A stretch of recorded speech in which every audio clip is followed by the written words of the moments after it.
I feel nauseous, believe me. Never had a lot of shit come easy. Had to work hard, struggle just to be me. Had to rise up just so they could see me. Did what I had to do just to feed me. And what was left over I put towards my dreaming. But the only thing in life... Good evening. It's my pleasure to welcome all of you to the Career Guidance Program 2022, conducted by my English coach with the help of Mr. Rajesh T, the versatile HR and career counselor. Thank you, each and every one of you being here with us this evening. Let's start with the prayer and seek all the blessings from Lord Almighty to make this event an auspicious one. So let me call Alin Shibu for the prayer song. Alin Shibu. Sir. Yes. പുലരിയിൽ വിരിയും സുമം സന്ധ്യയിൽ പൊഴിയും ദ്രുതം ക്ഷണികമെങ്കിലും അനുപമം അഴകിലവയൊരുക്കിടും പരമജ്ഞാനമേ ദൈവമേ കൈവണങ്ങി നമിക്കുന്ന പുലരിയിൽ വിരിയും സുമം സന്ധ്യയിൽ പൊഴിയും ദ്രുതം ഉഷസ്സുണർന്നു വിളിക്കയാൽ ഉണരു മനസ്സേ സാദരം കനലെറിഞ്ഞൊരു രാവൊടുങ്ങി കനിവ് പോലിത പുതുദിനം ഇന്നലെ ആകുലം പുലരി മഞ്ഞല പോൽ ഉരുകി മറയും ഉദയശോഭ ഉടയവൻ ചൊരിയും ശുഭം പുലരിയിൽ വിരിയും സുമം സന്ധ്യയിൽ പൊഴിയും ദ്രുതം ക്ഷണികമെങ്കിലും അനുപമം അഴകിലവയൊരുക്കിടും പരമജ്ഞാനമേ ദൈവമേ കൈവണങ്ങി നമിപ്പുന കൈവണങ്ങി നമിപ്പുന കൈവണങ്ങി നമിപ്പുന. Thank you. Hi, Alin. Thank you for the beautiful prayer song. Thank you once again. As Mahatma Gandhi said, the future depends on what you do today. നമ്മളുടെ ഫ്യൂച്ചർ എന്താണ് എന്ന് ഉള്ളത് നമ്മൾ ഇപ്പോൾ എന്താണ് ചെയ്യുന്നതെന്നനുസരിച്ചായിരിക്കും. ഇപ്പോഴത്തെ നിങ്ങളുടെ ഡ്രീം എന്താണോ അതാണ് നിങ്ങളുടെ ഫ്യൂച്ചർ. അതുകൊണ്ട് നിങ്ങളുടെ ഡിഗ്നിറ്റി, സൊസൈറ്റിയിൽ നിങ്ങളുടെ ഡിഗ്നിറ്റി ഐഡന്റിഫൈ ചെയ്യുന്നത് നിങ്ങളുടെ കരിയറിനെ ഡിപ്പെൻഡ് ചെയ്തുകൊണ്ടായിരുന്നു. ഏറ്റവും കുറഞ്ഞ നിങ്ങളുടെ ചുറ്റുവട്ടത്തിൽ നോക്കാം, നിങ്ങളുടെ പാരന്റ്സിന് നോക്കാം, നിങ്ങളുടെ സഹോദരങ്ങൾ ആരെങ്കിലും നോക്കാം. നിങ്ങളുടെ ഡിഗ്നിറ്റി എന്ന് പറയുന്നത് mostly it's identified based on your career. അത്ര ഇമ്പോർട്ടൻ്റ് ആയിട്ടുള്ള ഒന്നാണ് നമ്മൾ കരിയർ ചൂസ് ചെയ്യുക എന്ന് പറയുന്നത്. അത്ര പ്രാധാന്യം നമ്മുടെ ഈ ചൂസ് ചെയ്യുന്നതിൽ നമ്മൾ നൽകുന്നുണ്ടോ എന്താണ് നമ്മൾ ചിന്തിക്കേണ്ടത്. ഓക്കെ, നമ്മുടെ ഫ്യൂച്ചറിന് എന്താണ് നമ്മൾ ആയിത്തീരണം എന്ന്, അല്ലെങ്കിൽ നമ്മുടെ ഇഷ്ടത്തിനനുസരിച്ച് ആകണമെങ്കിൽ, അത് ഇഷ്ടമുള്ള ഒരു ഫീൽഡ് തിരഞ്ഞെടുക്കണമെങ്കിൽ, അത് നമ്മുടെ ജീവിതത്തിലെ ഏറ്റവും കൂടുതൽ ഇമ്പോർട്ടൻസ് നൽകുന്ന ഒന്നാണെങ്കിൽ പോലും അതിന് അത്ര പ്രാധാന്യം നമ്മുടെ ലൈഫിൽ നമ്മൾ നൽകുന്നുണ്ടോ എന്നുള്ളതാണ്.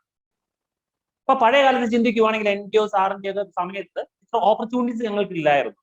കരിയർ ഗൈഡൻസ് എന്ന് പറഞ്ഞു കഴിഞ്ഞാൽ വ്യക്തമായൊരു ധാരണയില്ലായിരുന്നു എങ്ങനെയാണ് കരിയർ സെലക്ട് ചെയ്യുന്നതെന്ന്. എല്ലാവർക്കും അല്ല, കുറച്ചു പേർക്ക് ഇങ്ങനെ ധാരണ കുറവായിരുന്നു, വില്ലേജ് പോലെ നമ്മളെ സംബന്ധിച്ച് വില്ലേജിലുള്ളവർക്ക്. പക്ഷെ ഇപ്പോൾ അത് ഇഷ്ടം പോലെ അവസരങ്ങൾ നിങ്ങളുടെ കയ്യിൽ മുന്നിലുണ്ട്. കുട്ടികളായിരിക്കുന്ന അവസ്ഥയിൽ നിങ്ങളുടെ അധ്യാപകരെ കണ്ട് ഒരു സെക്കൻഡ് ഞാൻ നിങ്ങൾക്ക് തരുവാണ്. നിങ്ങളുടെ ഇഷ്ടപ്പെട്ട അധ്യാപകരെ മനസ്സിലേക്ക് ചിന്തിക്കാൻ പറയുമ്പോൾ കുറച്ച് അധ്യാപകർ നിങ്ങളുടെ മനസ്സിലേക്ക് ഓടി വരുന്നുണ്ടാവും അല്ലെ? എന്താണ് പ്രത്യേകത? എന്താണ് അവർക്ക് മറ്റുള്ളവരിൽ നിന്നുള്ള വ്യത്യാസം? അവര് ആ ജോലിയെ സ്നേഹിക്കുന്നവരായിരിക്കും, ആ പഠിപ്പിക്കുന്നതിനെ സ്നേഹിക്കുന്നതായിരിക്കും, കുട്ടികളെ സ്നേഹിക്കുന്നവരായിരിക്കും. എന്തുകൊണ്ടാണ് എല്ലാവർക്കും അങ്ങനെ ചെയ്യാൻ സാധിക്കാത്തത്? നമ്മൾ ചിലപ്പോൾ സ്കൂളിലൊക്കെ കൂട്ടുകാർ പരസ്പരം പറയാറുണ്ടാവും, ഇറ്റ്സ് എ ബാഡ് ടീച്ചർ അല്ലെ, ആ സാർ അത്ര കൊള്ളില്ല, സാറിന് നല്ലതല്ല എന്നൊക്കെ പറയുന്നു. വൈ? അദ്ദേഹം ബാഡ് ടീച്ചർ എന്ന് പറയുന്ന ആ പ്രൊഫഷണലായിരിക്കും ബാഡ്, പക്ഷെ അദ്ദേഹത്തിന് വേറെ ഏതെങ്കിലും ഒരു ഓപ്പർച്യൂണിറ്റി പ്രൊഫഷൻ സെലക്ട് ചെയ്തിരുന്നു എങ്കിൽ അദ്ദേഹം അതിൽ മികച്ച ആളാകുമായിരുന്നു. അതുപോലെ തന്നെ ഹോസ്പിറ്റലിൽ പോവുകയാണെങ്കിൽ ഡോക്ടേഴ്സ്, നഴ്സുമാരെയൊക്കെ ഒത്തിരി സ്നേഹത്തോടെ ബിഹേവ് ചെയ്യുന്നവരെ നമുക്ക് കാണാൻ സാധിക്കും അല്ലെ? വളരെ സ്നേഹത്തോടെ. എന്നാൽ കുറച്ചു പേരോ വളരെ റഫായിരിക്കും, റൂഡായിരിക്കും, നമുക്ക് അവിടെ പോകാൻ തന്നെ താല്പര്യം ഉണ്ടാവില്ല. അതെന്താണ് കാരണം? അവരുടെ പ്രൊഫഷനെ സ്നേഹിക്കുന്നില്ല. പിന്നെ എങ്ങനെയാണ് അവർ ആ പ്രൊഫഷൻ സെലക്ട് ചെയ്തത്? മോസ്റ്റ് പ്രോബബ്ലി അവരുടെ പാരന്റ്സിന്റെ കമ്പൽഷൻ ആയിരിക്കും, അല്ലെങ്കിൽ ചിലപ്പം ഫ്രണ്ട്സ്, റിലേറ്റീവ്സ്, കസിൻ, അങ്ങനെ ആരെങ്കിലും പറഞ്ഞിട്ടായിരിക്കും. അവർക്ക് അവരുടേതായ ആശയം എങ്ങനെയാണ് സെലക്ട് ചെയ്യേണ്ടത്, അല്ലെങ്കിൽ എന്റെ ഇഷ്ടം എന്താണ് എന്ന് തിരിച്ചറിയാനുള്ള കഴിവില്ലായ്മ. അവിടെയാണ് രാജേഷ് സാറിനെ പോലുള്ളവരുടെ ആവശ്യം. നമ്മുടെ ഇഷ്ടങ്ങൾ എന്താണെന്ന് മനസ്സിലാക്കി അതിലേക്ക് എൻ്റെ ഹോബിയും എൻ്റെ ഇഷ്ടവും എന്താണെന്ന് മനസ്സിലാക്കി അത് എൻ്റെ ജീവിതത്തിലെ കരിയർ ആവുക, എനിക്ക് ഇൻകം തരുന്ന എൻ്റെ ഒരു പ്രൊഫഷനായി തീരുവാണ് എങ്കിൽ, നമ്മുടെ എല്ലാവരുടെയും ഏറ്റവും ഇഷ്ടപ്പെട്ട മജീഷ്യൻ ഗോപിനാഥ് മുതുകാട് പറയുന്ന പോലെ, ഞാൻ മജീഷ്യനായിട്ട് ജനിച്ചു, ഞാൻ മജീഷ്യനായിട്ട് ജീവിക്കുന്നു, ഞാൻ മജീഷ്യനായിട്ട് മരിക്കും. അതായത് ഞാൻ അത്ര സ്നേഹിക്കുന്ന, എന്നെ പോലെ തന്നെ സ്നേഹിക്കുന്നതാണ് എൻ്റെ പ്രൊഫഷൻ. നിങ്ങളുടെ ഓരോരുത്തരും, ഈ ക്ലാസ് കേട്ടിരിക്കുന്ന ഓരോരുത്തരും നിങ്ങളുടെ ഏറ്റവും ഇഷ്ടപ്പെട്ടത്, നിങ്ങളുടെ ലൈഫിൽ നിങ്ങൾ എന്തായി തീരണമെന്ന് നിങ്ങളുടെ മനസ്സിന്റെ ഉള്ളിൽ ആഗ്രഹം ഉണ്ട് എങ്കിൽ അത് നിങ്ങൾക്ക് ഏതൊക്കെയാണ് ഓപ്പർച്യൂണിറ്റീസ് ഉള്ളത്, ആ ഓപ്പർച്യൂണിറ്റീസ് എങ്ങനെ ഡെവലപ്പ് ചെയ്യാം, നിങ്ങൾ എന്ത് സബ്ജക്റ്റ് ആണ് അതിനുവേണ്ടി സെലക്ട് ചെയ്യേണ്ടത്, അല്ലെങ്കിൽ നിങ്ങളുടെ ഇഷ്ടാനത്തിന് അനുസരിച്ചുള്ള പ്രൊഫഷൻ എന്താണ് ഇപ്പൊ നിലവിലുള്ളത്, നമുക്ക് അറിയണം. ബട്ട് നമ്മളൊരു സ്റ്റുഡന്റ് അല്ലെങ്കിൽ കുട്ടിയായിരിക്കും, അല്ലെങ്കിൽ പാരന്റ്സ് കൂടെ ഉണ്ടാകാം, എങ്കിൽ പോലും അവർക്ക് ഇതിന്റെ ഒരു അറിവ് അത്രമാത്രം ഉണ്ടാകണം നിർബന്ധമില്ല. എല്ലാവരും നടക്കുന്ന വഴിയിലൂടെ നടക്കുകയാണ് ചെയ്യുന്നത്. The road towards the success and failure are almost same. അത് ഏതാണെന്ന് ഐഡന്റിഫൈ ചെയ്ത് കണ്ടെത്തേണ്ട ഉത്തരവാദിത്വം കുട്ടികൾക്കാണ്. അതിന് സഹായിക്കാൻ രാജേഷ് സാറിനെ പോലെയുള്ള ആൾക്കാരുണ്ട്. അപ്പം രാജേഷ് സാറ് എന്ന് പറഞ്ഞു കഴിഞ്ഞാൽ അദ്ദേഹം 2800-ൽ കൂടുതൽ ക്ലാസ്സുകൾ ലൈവായിട്ട് സ്കൂളുകളിലും കോളേജുകളിലും ഓർഗനൈസേഷൻ എല്ലാം കണ്ടക്ട് ചെയ്തിട്ടുണ്ട്. അതുകൊണ്ട് യുവജനങ്ങളെയും സ്റ്റുഡൻസിന്റെയും എക്സ്പീരിയൻസ്, അപ്പം അദ്ദേഹം തന്നെ ഒത്തിരി കുട്ടികളെ കണ്ടിട്ടുണ്ടാവും. അപ്പം ഒരു 1-2 വർഷം കോളേജിൽ സ്പെൻഡ് ചെയ്തിട്ട് അതിനുശേഷം അവർ ഡ്രോപ്പ് ഔട്ട് ചെയ്യുന്നത്. അതിന്റെ കാരണം എന്താണ്? അങ്ങനെ നിങ്ങളുടെ ജീവിതത്തിൽ വരാതിരിക്കുക. നിങ്ങളുടെ ലൈഫിൽ നിങ്ങൾ സെലക്ട് ചെയ്യുന്ന ജോലി അത് നിങ്ങളുടെ ഏറ്റവും ഇഷ്ടപ്പെട്ടതായിരിക്കണം. നിങ്ങളുടെ മനസ്സിന്റെ ഉള്ളിൽ പതിഞ്ഞ സാധനമായിരിക്കണം നിങ്ങൾ ജോലിയായിട്ട് തിരഞ്ഞെടുക്കണ്ടേ. അപ്പൊ എന്താ ഗുണം എന്നറിയോ? മജീഷ് മുതുകാടൊക്കെ പറഞ്ഞ പോലെ നിങ്ങൾ അതിനെ സ്നേഹിക്കും. ആ സ്നേഹിച്ച് കഴിയുമ്പോഴോ, ഒരിക്കലും ഞാൻ ജോലി ചെയ്തുകൊണ്ടിരുന്ന സമയത്ത് പലപ്പോഴും പറയുന്നത് കേട്ടിട്ടുണ്ട്, ചില ടീച്ചേഴ്സ് പറഞ്ഞു കേട്ടിട്ടുണ്ട്, നാളെ ജോലിക്ക് പോകണല്ലോ. അതിന്റെ അർത്ഥം എന്താണ്? അത് അവർക്ക് അത്ര ഇഷ്ടമാകുന്നില്ല എന്നുള്ളതാണ് അല്ലെ? അപ്പം ഈ ക്ലാസ്സിൽ കയറിയിരിക്കുന്ന എല്ലാവരും ഇന്നത്തെ 1 മണിക്കൂർ കഴിഞ്ഞു കഴിയുമ്പോൾ നിങ്ങളുടെ ഹൃദയത്തിനുള്ളിൽ പതിഞ്ഞിരിക്കുന്ന ഇഷ്ടം എന്താണെന്ന് മനസ്സിലാക്കാനും അതിന് പറ്റിയ പ്രൊഫഷൻ ഏതാണെന്ന് മനസ്സിലാക്കാനും അതിന് നിങ്ങൾ ഇപ്പൊ എന്താണ് ചെയ്യേണ്ടത്, നിങ്ങൾ എങ്ങനെയാണ് ഡ്രീം ചെയ്യേണ്ടത്, നിങ്ങൾ എന്താണ് ഡ്രീം കാണേണ്ടത്, അല്ലെങ്കിൽ പൈസ കിട്ടാൻ വേണ്ടിയിട്ടാണെന്ന് പറഞ്ഞുകൊണ്ട് ഏതെങ്കിലും ജോലി സെലക്ട് ചെയ്യേണ്ട ആവശ്യമുണ്ടോ എന്നുള്ള കാര്യങ്ങളൊക്കെ രാജേഷ് സാർ പറഞ്ഞു തരുന്നതായിരിക്കും. രാജേഷ് സാറ് ഒത്തിരിയേറെ എക്സ്പീരിയൻസ് ഉള്ളതാണ്. ഈ ഫീൽഡിൽ തന്നെ വളരെ വർഷങ്ങളായിട്ട് എക്സ്പീരിയൻസ് ഉണ്ട്. ഹ്യൂമൻ റിസോഴ്സ് മെന്റർ ആണ്, ഓഡിറ്റർ ആണ്, കരിയർ ഗൈഡ് ആണ്, ഒത്തിരിയേറെ ക്വാളിഫിക്കേഷൻസ് ഉണ്ട്. Then master degree in psychology and business administration, അങ്ങനെ ഒത്തിരിയേറെ അനുഭവങ്ങളും ക്വാളിഫിക്കേഷൻസും ഒക്കെ ഉള്ളൊരു സാറാണ്. ആ സാറിനെ നിങ്ങളുടെ എല്ലാവരുടെയും പേരിൽ നിങ്ങളുടെ ഹൃദയത്തിലുള്ള ആ സന്തോഷം കണ്ടെത്തുന്നതിനും അത് നിങ്ങളുടെ ജീവിതത്തിൽ ഒരു കരിയറായി തീരുന്നതിനും സാറ് സഹായിക്കുമെന്ന് ഞാൻ പൂർണ്ണമായിട്ട് വിശ്വസിക്കുന്നു. അതോടൊപ്പം ഞങ്ങളുടെ ഈ ക്ലാസ്സിലേക്ക് വരാൻ വേണ്ടി അപ്രോച്ച് ചെയ്തപ്പോൾ വളരെ സന്തോഷത്തോടെ ഞങ്ങളുടെ ഇൻവിറ്റേഷൻ സ്വീകരിച്ചതിനും സാറിന് ആദ്യം തന്നെ നന്ദി പറയുന്നു. അതോടൊപ്പം സാറിനെ ഈ വേദിയിലേക്ക് ഈ മക്കളെ അവരുടെ സ്വപ്നം കാണുന്നതിന്, ആ സ്വപ്നം എങ്ങനെ അച്ചീവ് ചെയ്യണമെന്ന് കാണുന്നതിന്, അതല്ല അവിടെ ഏറ്റവും ഹൃദയത്തിൽ തട്ടിയ ഒരു ജോലി തന്നെ അവരുടെ ജീവിതത്തിൽ ലഭിക്കുന്നതിനും അവരെ പ്രചോദിപ്പിക്കാൻ സാറിന് കഴിയട്ടെ. Thanks sir. Hearty welcome to our stage. Thank you sir. So good evening all of you. എല്ലാവരും റെഡി അല്ലേ? നമുക്കൊരു 1 hour ഉള്ളൂ. നമുക്ക് കരിയർ ഗൈഡൻസ് എന്ന് പറഞ്ഞാൽ നിങ്ങളുടെ ലൈഫിലെ ഏറ്റവും പ്രധാനപ്പെട്ട ഒരു ഡിസിഷനാണ്. അതൊരു 1 hour ക്യാപ്സ്യൂൾ രൂപത്തിൽ തരിക എന്ന് പറഞ്ഞാൽ വളരെ ചലഞ്ചിങ് ആണ്. എങ്കിലും എൻ്റെ ആ ഒരു അസൈൻമെന്റ് ഒരു പരിധി വരെ എളുപ്പമാക്കി തന്നിട്ടുണ്ട് ജിൻസ് സാറ്. കാരണം എങ്ങനെയാണ് പാഷൻ ഇതിനോട് റിലേറ്റ് ചെയ്ത്, എങ്ങനെയാണ് ആപ്റ്റ് ആയിട്ടുള്ള ഒരു കോഴ്സ് സെലക്ട് ചെയ്യുന്ന കാര്യങ്ങൾ റിലേറ്റ് ചെയ്ത്, ഇതൊക്കെ റിലേറ്റ് ചെയ്തിട്ട് ഒരു ബ്രീഫ് ടോക്ക് ഇപ്പൊ നമ്മുടെ വെൽക്കം സ്പീച്ചിൽ ഉണ്ടായിരുന്നു. സോ അതുകൊണ്ട് തന്നെ നമുക്ക് അവിടുന്ന് അങ്ങോട്ട് തുടങ്ങാം. From there we will start. Okay. പലർക്കും പല പല തോട്ട്സ് ആണ്. നമുക്ക് ആദ്യം എങ്ങനെയാണ് ഇപ്പൊ സാറ് പറഞ്ഞ് നമ്മുടെ പാഷൻ ഐഡന്റിഫൈ ചെയ്യുക എന്നുള്ളത് നമുക്ക് ആദ്യം നോക്കാം. ഇപ്പൊ നിങ്ങൾക്കറിയാം, നിങ്ങൾ കൊച്ചു കുട്ടികളായിരിക്കുമ്പോൾ, പ്രത്യേകിച്ച് ഇപ്പൊ ആൺകുട്ടികളോടാണ് ചോദിക്കുന്നതെങ്കിൽ എന്താണ് നിങ്ങൾ ആവണം എന്ന് പറഞ്ഞാൽ, ഒരു 4-ലൊക്കെ പഠിക്കുമ്പോൾ നിങ്ങളോട് ചോദിച്ചാൽ നിങ്ങൾ പറയും സോൾജർ ആവണം, പൈലറ്റ് ആവണം, ക്രിക്കറ്റർ ആവണം, ഫുട്ബോളർ ആവണം, സിനിമാ നടനാവണം എന്നൊക്കെ പറയും. യൂഷ്വലി പെൺകുട്ടികളോട് ചോദിച്ചാൽ പലരും എന്താ പറയുക, ടീച്ചർ ആവണം, ഡോക്ടർ ആവണം, നേഴ്സ് ആവണം എന്നൊക്കെ പറയും. ഇത് നിങ്ങളുടെ ഒരു പാഷൻ അല്ല. നമ്മളെ ചെക്ക് ചെയ്താൽ ഇപ്പൊ +1 ഒക്കെ പഠിക്കുന്ന ആ കുട്ടിക്ക് മനസ്സിലാവും ഞാൻ പറയുന്നത്. നിങ്ങൾ 3-ലും 4-ലും പഠിക്കുമ്പോൾ ഇഷ്ടപ്പെടുന്ന ഒരു വിഷയമായിരിക്കില്ല 10-ൽ വരുമ്പോൾ നിങ്ങളുടെ ഇഷ്ടമായിട്ട് വരുന്നത്. കാരണം നിങ്ങളുടെ ആപ്റ്റിറ്റ്യൂഡ് ഡിസൈൻ ആയി വരുന്നത് നിങ്ങളുടെ ഒരു 13-14 ഇയേഴ്സ് കഴിയുമ്പോഴാണ്. ആദ്യകാലത്ത് തോന്നുന്നത് വെറും നമുക്കൊരു ലൈക്കിംഗ് ആണ് ചില പ്രൊഫഷണൽ, അത്രേ ഉള്ളൂ. ബട്ട് നമുക്കതിന്റെ നമ്മുടെ ആപ്റ്റിറ്റ്യൂഡ് ഡിഫൈൻ ആയി വരുന്നത് ആ ഒരു 13 അഡോൾസെന്റ് ഏജിലേക്ക് വരുമ്പോഴാണ്, കുറച്ചും കൂടി മെച്ചുവേർഡ് ആവുമ്പോഴാണ്. അപ്പോഴാണ് നമുക്കൊരു പ്രൊഫഷണൽ ആയിട്ടൊക്കെ നമ്മൾ ചിന്തിക്കുക ചില കാര്യം. എല്ലാ കുട്ടികളുടെ അല്ലാട്ട. ചില കുട്ടികൾ ചെറുപ്പം മുതൽ കളക്ടർ ആവണം അല്ലെങ്കിൽ സയന്റിസ്റ്റ് ആവണം എന്ന് പറഞ്ഞ് അത് തന്നെ പെർസ്യൂ ചെയ്യുന്ന കുട്ടികളുണ്ട്. പക്ഷെ അത് വളരെ അപൂർവമാണ്. മെജോറിറ്റി ഒരു 8-ലും 9-ലൊക്കെ എത്തുമ്പോഴാണ് ഡിസൈഡ് ചെയ്യുന്നത്. ഇന്നത്തെ കാലഘട്ടം പറയുകയാണെങ്കിൽ 6-ലും 7-ലും തന്നെ ഡിസൈഡ് ചെയ്യുന്നതായിട്ട് കണ്ടുവരുന്നുണ്ട്. ഇപ്പോൾ ഞങ്ങളുടെയൊക്കെ കാലഘട്ടത്തിൽ 10th ഒക്കെ ആകുമ്പോഴാണ് പലപ്പോഴും ആലോചിക്കുന്നത് എന്താ പോകേണ്ടത്. ജിൻസ് സാർ പറഞ്ഞ് വളരെ കറക്റ്റാണ്. ഞങ്ങളുടെ ഒന്നും ചെറുപ്പകാലത്ത് ഇങ്ങനെ ഒരു കരിയർ ഗൈഡൻസ് പ്രോഗ്രാമോ അല്ലെങ്കിൽ അങ്ങനെ എന്തെങ്കിലും ഇപ്പോൾ ഓൺലൈൻ പോയിട്ട് ഓഫ്ലൈൻ പോലും ഞങ്ങളൊന്നും അറ്റൻഡ് ചെയ്തിട്ടില്ല. നമ്മൾ 10th കഴിഞ്ഞു, പ്രീ ഡിഗ്രിക്ക് ജോയിൻ ചെയ്തു. അതായത് അന്ന് പ്രീ ഡിഗ്രിയാണ്, +2 അല്ല. അത് കഴിഞ്ഞ് ഡിഗ്രി പഠിച്ചു. ഇങ്ങനെയാണ് പോയതാണ്. അപ്പൊ നമുക്ക് ഗൈഡ് ചെയ്യാനോ നമുക്ക് ഓപ്ഷൻസ് തരാനോ ആൾക്കാരില്ല. നമ്മൾ എപ്പോഴും മക്കളും മക്കളുടെ പേരൻസും ഇത് കേൾക്കുന്നുണ്ടെങ്കിൽ അവരോട് എനിക്ക് പറയാനുള്ളത് 2 കാര്യങ്ങളാണ്. Keep this very much in your mind. നമ്മൾ ശ്രദ്ധിക്കേണ്ട കരിയർ ഡിസൈൻ അറിയുമ്പോൾ, ഒന്ന്, നമ്മൾ എല്ലാ കരിയേഴ്സിനെ കുറിച്ച് ഒരു ധാരണ വേണം. ഞാൻ MBBS-നാണ് പോകുന്നത്, അതെന്തുകൊണ്ടാണ്? എനിക്ക് അതാണ് ഇഷ്ടം. പൊക്കോളൂ, വിരോധമില്ല. പക്ഷെ നിങ്ങൾ ബാക്കിയുള്ള കരിയേഴ്സിനെ കുറിച്ചൊന്ന് അറിഞ്ഞു വെക്കും. പരമാവധി നോളേജ് ഗെയിൻ ചെയ്യും. എന്നിട്ട് നിങ്ങൾ ചൂസ് ചെയ്യും.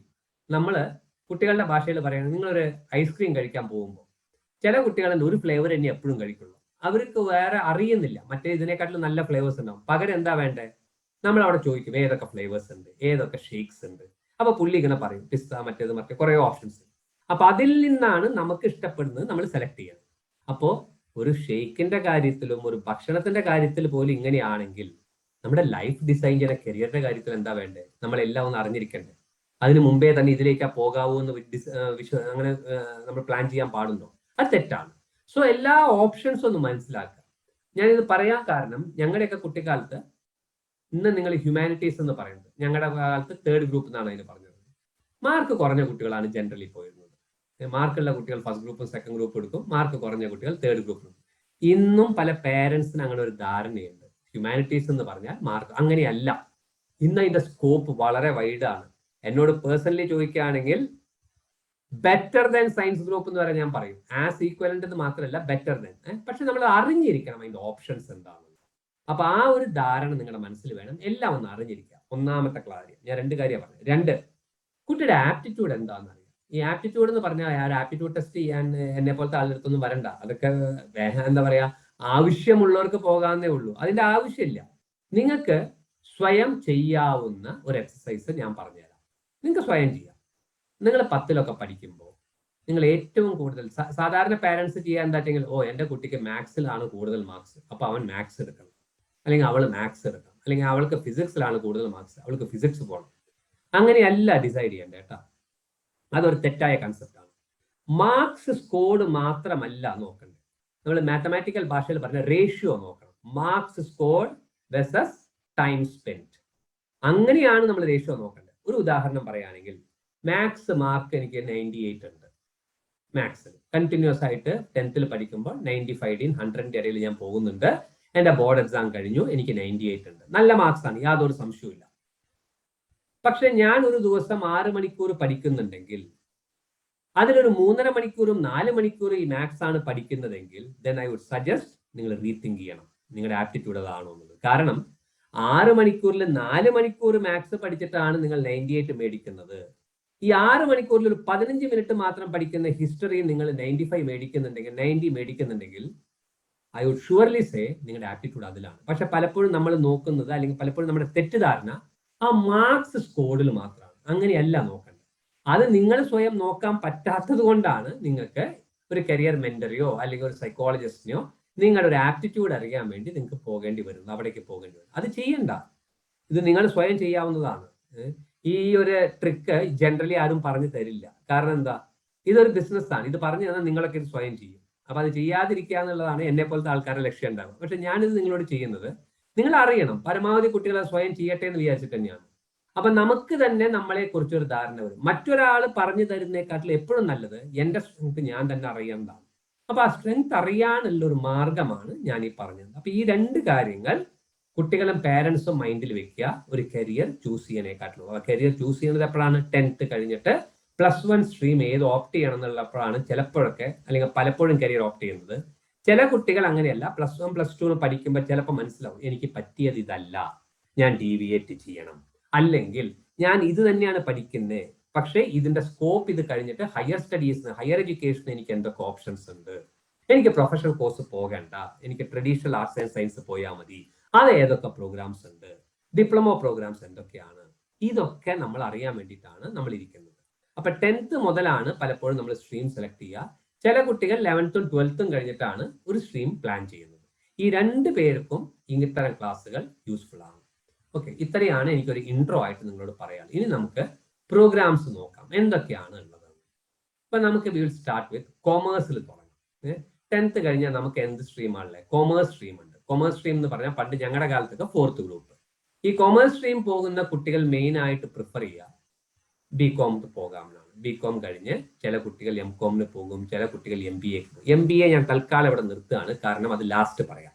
കാരണം അത് BCom എടുത്ത കുട്ടിയും പോകുന്നുണ്ട്, BTech എടുത്ത കുട്ടിയും പോകുന്നുണ്ട്, BA എടുത്ത കുട്ടിയും പോകുന്നുണ്ട്. അപ്പൊ നമുക്കത് ലാസ്റ്റ് ഞാൻ പറയാം. ബാക്കി എന്താണ് നമ്മൾ ഓപ്ഷൻ? BComന് പോകും. ഇതിൽ പ്രൊഫഷണൽ കോഴ്സ് എന്തുകളാണ്? MBA ഒരു പ്രൊഫഷണൽ കോഴ്സാണ്, നമുക്കത് മാറ്റി വെച്ചു ഞാൻ. അതല്ലാതെ കോഴ്സ് എന്തൊക്കെയാണ് specific two commerce? Commerce specific ആയിട്ട് പ്രൊഫഷണൽ കോഴ്സ് ഒന്ന് CA ആണ്, യാതൊരു സംശയമില്ല. ചാർട്ടേഡ് അക്കൗണ്ടന്റ് ആവുക എന്നുള്ളതാണ്. അപ്പോൾ ചാർട്ടേഡ് അക്കൗണ്ടന്റ് ആവാൻ എന്താ മാർഗം? 2 മാർഗങ്ങളാണുള്ളത്. ഒന്ന് ട്രഡീഷണൽ വേ, BCom കഴിയുന്നു, നിങ്ങളൊരു ചാർട്ടേഡ് അക്കൗണ്ടന്റ് അടുത്ത് പോകുന്നു, ആർട്ടിക്കിൾഷിപ്പിന് പോകുന്നു, അവിടെ ഒരു വർഷം ആർട്ടിക്കിൾഷിപ്പ് ചെയ്യുന്നു, അയാൾ നിങ്ങളെ പ്രസന്റ് ചെയ്ത് നിങ്ങൾ CA എഴുതുന്നു, നിങ്ങൾ ചാർട്ടേഡ് അക്കൗണ്ടന്റ് ആയിട്ട് പുറത്തു വരുന്നു നിങ്ങളുടെ ഇന്ററും ഫൈനലും എക്സാം കഴിയുമ്പോൾ. ക്ലിയർ? അതാണ് ട്രഡീഷണൽ വേ, പണ്ടത്തെ. ഇന്ന് കുറച്ച് കാലമായിട്ടുള്ള വേ അതല്ല, ഫൗണ്ടേഷൻ കോഴ്സ് ഉണ്ട്. അപ്പൊ നിങ്ങൾക്ക് ഫൗണ്ടേഷൻ കോഴ്സ് എഴുതാം. ഫൗണ്ടേഷൻ കോഴ്സ് എഴുതുമ്പോൾ നിങ്ങൾക്ക് ഡിഗ്രി വേണമെന്നില്ല. അല്ലാതെ തന്നെ നിങ്ങൾക്ക് ഒരു 3 ഫൗണ്ടേഷൻ കോഴ്സ് കഴിയുക, അതിന്റെ പ്രിലിമിനറി കഴിയുക, ഇന്റർ ചെയ്യുക, ഫൈനൽ പാസ്സാവും. ഇതില് ഒരു പ്രോബ്ലം നിങ്ങൾ മനസ്സിലാക്കേണ്ടത്, ഇത് നല്ല മാർഗമാണ്. ഇങ്ങനെ പോവുകയാണെങ്കിൽ നിങ്ങൾക്ക് ഒരു 21-22 വയസ്സിൽ ചിലപ്പോൾ CA ആവാൻ പറ്റും. പക്ഷെ ഇതിന്റെ ഒരു ഹിക്കപ്പ് ഞാൻ കാണുന്നത്, പല കുട്ടികൾ ഇങ്ങനെ പോകുമ്പോൾ അവര് 22 വയസ്സിലും 23 വയസ്സിലും കഴിയുന്നില്ല. അങ്ങനെ വരുമ്പോൾ അവരുടെ ബേസിക് ക്വാളിഫിക്കേഷൻ എന്താണ്? +2 ഡിഗ്രി അല്ല. അതൊരു വലിയൊരു പ്രോബ്ലമാണ്. കാരണം നിങ്ങൾ +2 കഴിഞ്ഞിട്ട് BCom ചെയ്യാതെ ഇത് മാത്രം പെർസ്യൂ ചെയ്യുമ്പോൾ 23-24 വയസ്സിൽ നിങ്ങളുടെ ക്വാളിഫിക്കേഷൻ എന്താണെന്ന് ഒരു ജോലിക്ക് അപ്ലൈ ചെയ്യുമ്പോൾ പറയുമ്പോൾ നിങ്ങളുടെ ക്വാളിഫിക്കേഷൻ ഈസ് +2. അതൊരു ഡ്രോബാക്ക് ആണ്. So don't do that. അപ്പൊ എന്താ സാറേ ഫൗണ്ടേഷന് പോകണ്ടാണോ സാറ് പറയുന്നത്? അല്ല, ഫൗണ്ടേഷൻ പോകേണ്ടവർ ഫൗണ്ടേഷൻ തന്നെ പൊക്കോളൂ. പക്ഷെ പാരലലായിട്ട് പ്രൈവറ്റ് ആയിട്ട് BComന് എൻറോൾ ചെയ്യുക, എന്നിട്ട് അത് പാസ്സാവും. ജസ്റ്റ് എഴുതി പാസ്സായിക്കോളൂ. നിങ്ങളുടെ ഫോക്കസ് CA തന്നെ ഇരുന്നോട്ടെ, എനിക്ക് വിരോധമില്ല. ക്ലിയർ? അപ്പൊ അങ്ങനെ വരുമ്പോൾ എന്താ, 20-ാം വയസ്സിൽ നിങ്ങൾക്ക് മിനിമം ഡിഗ്രി സർട്ടിഫിക്കേഷൻ ഉണ്ടാവും. നിങ്ങൾ CA ആയാലും ആയില്ലെങ്കിൽ ഡിഗ്രി എന്നുള്ള ഒരു qualification at the age of 20 വരും. അത് അനിവാര്യമാണ് നമുക്ക്. ഒരു ജോബിനൊക്കെ അപ്ലൈ ചെയ്യുന്നത്. ക്ലിയർ? അപ്പൊ അതൊന്ന് കയ്യിലെഴുതുന്നത്. ഈ ഒരു മാർഗം CAക്ക് സ്വീകരിച്ചാൽ നിങ്ങൾക്ക് നന്നായിരിക്കും. അപ്പൊ that is CA for you.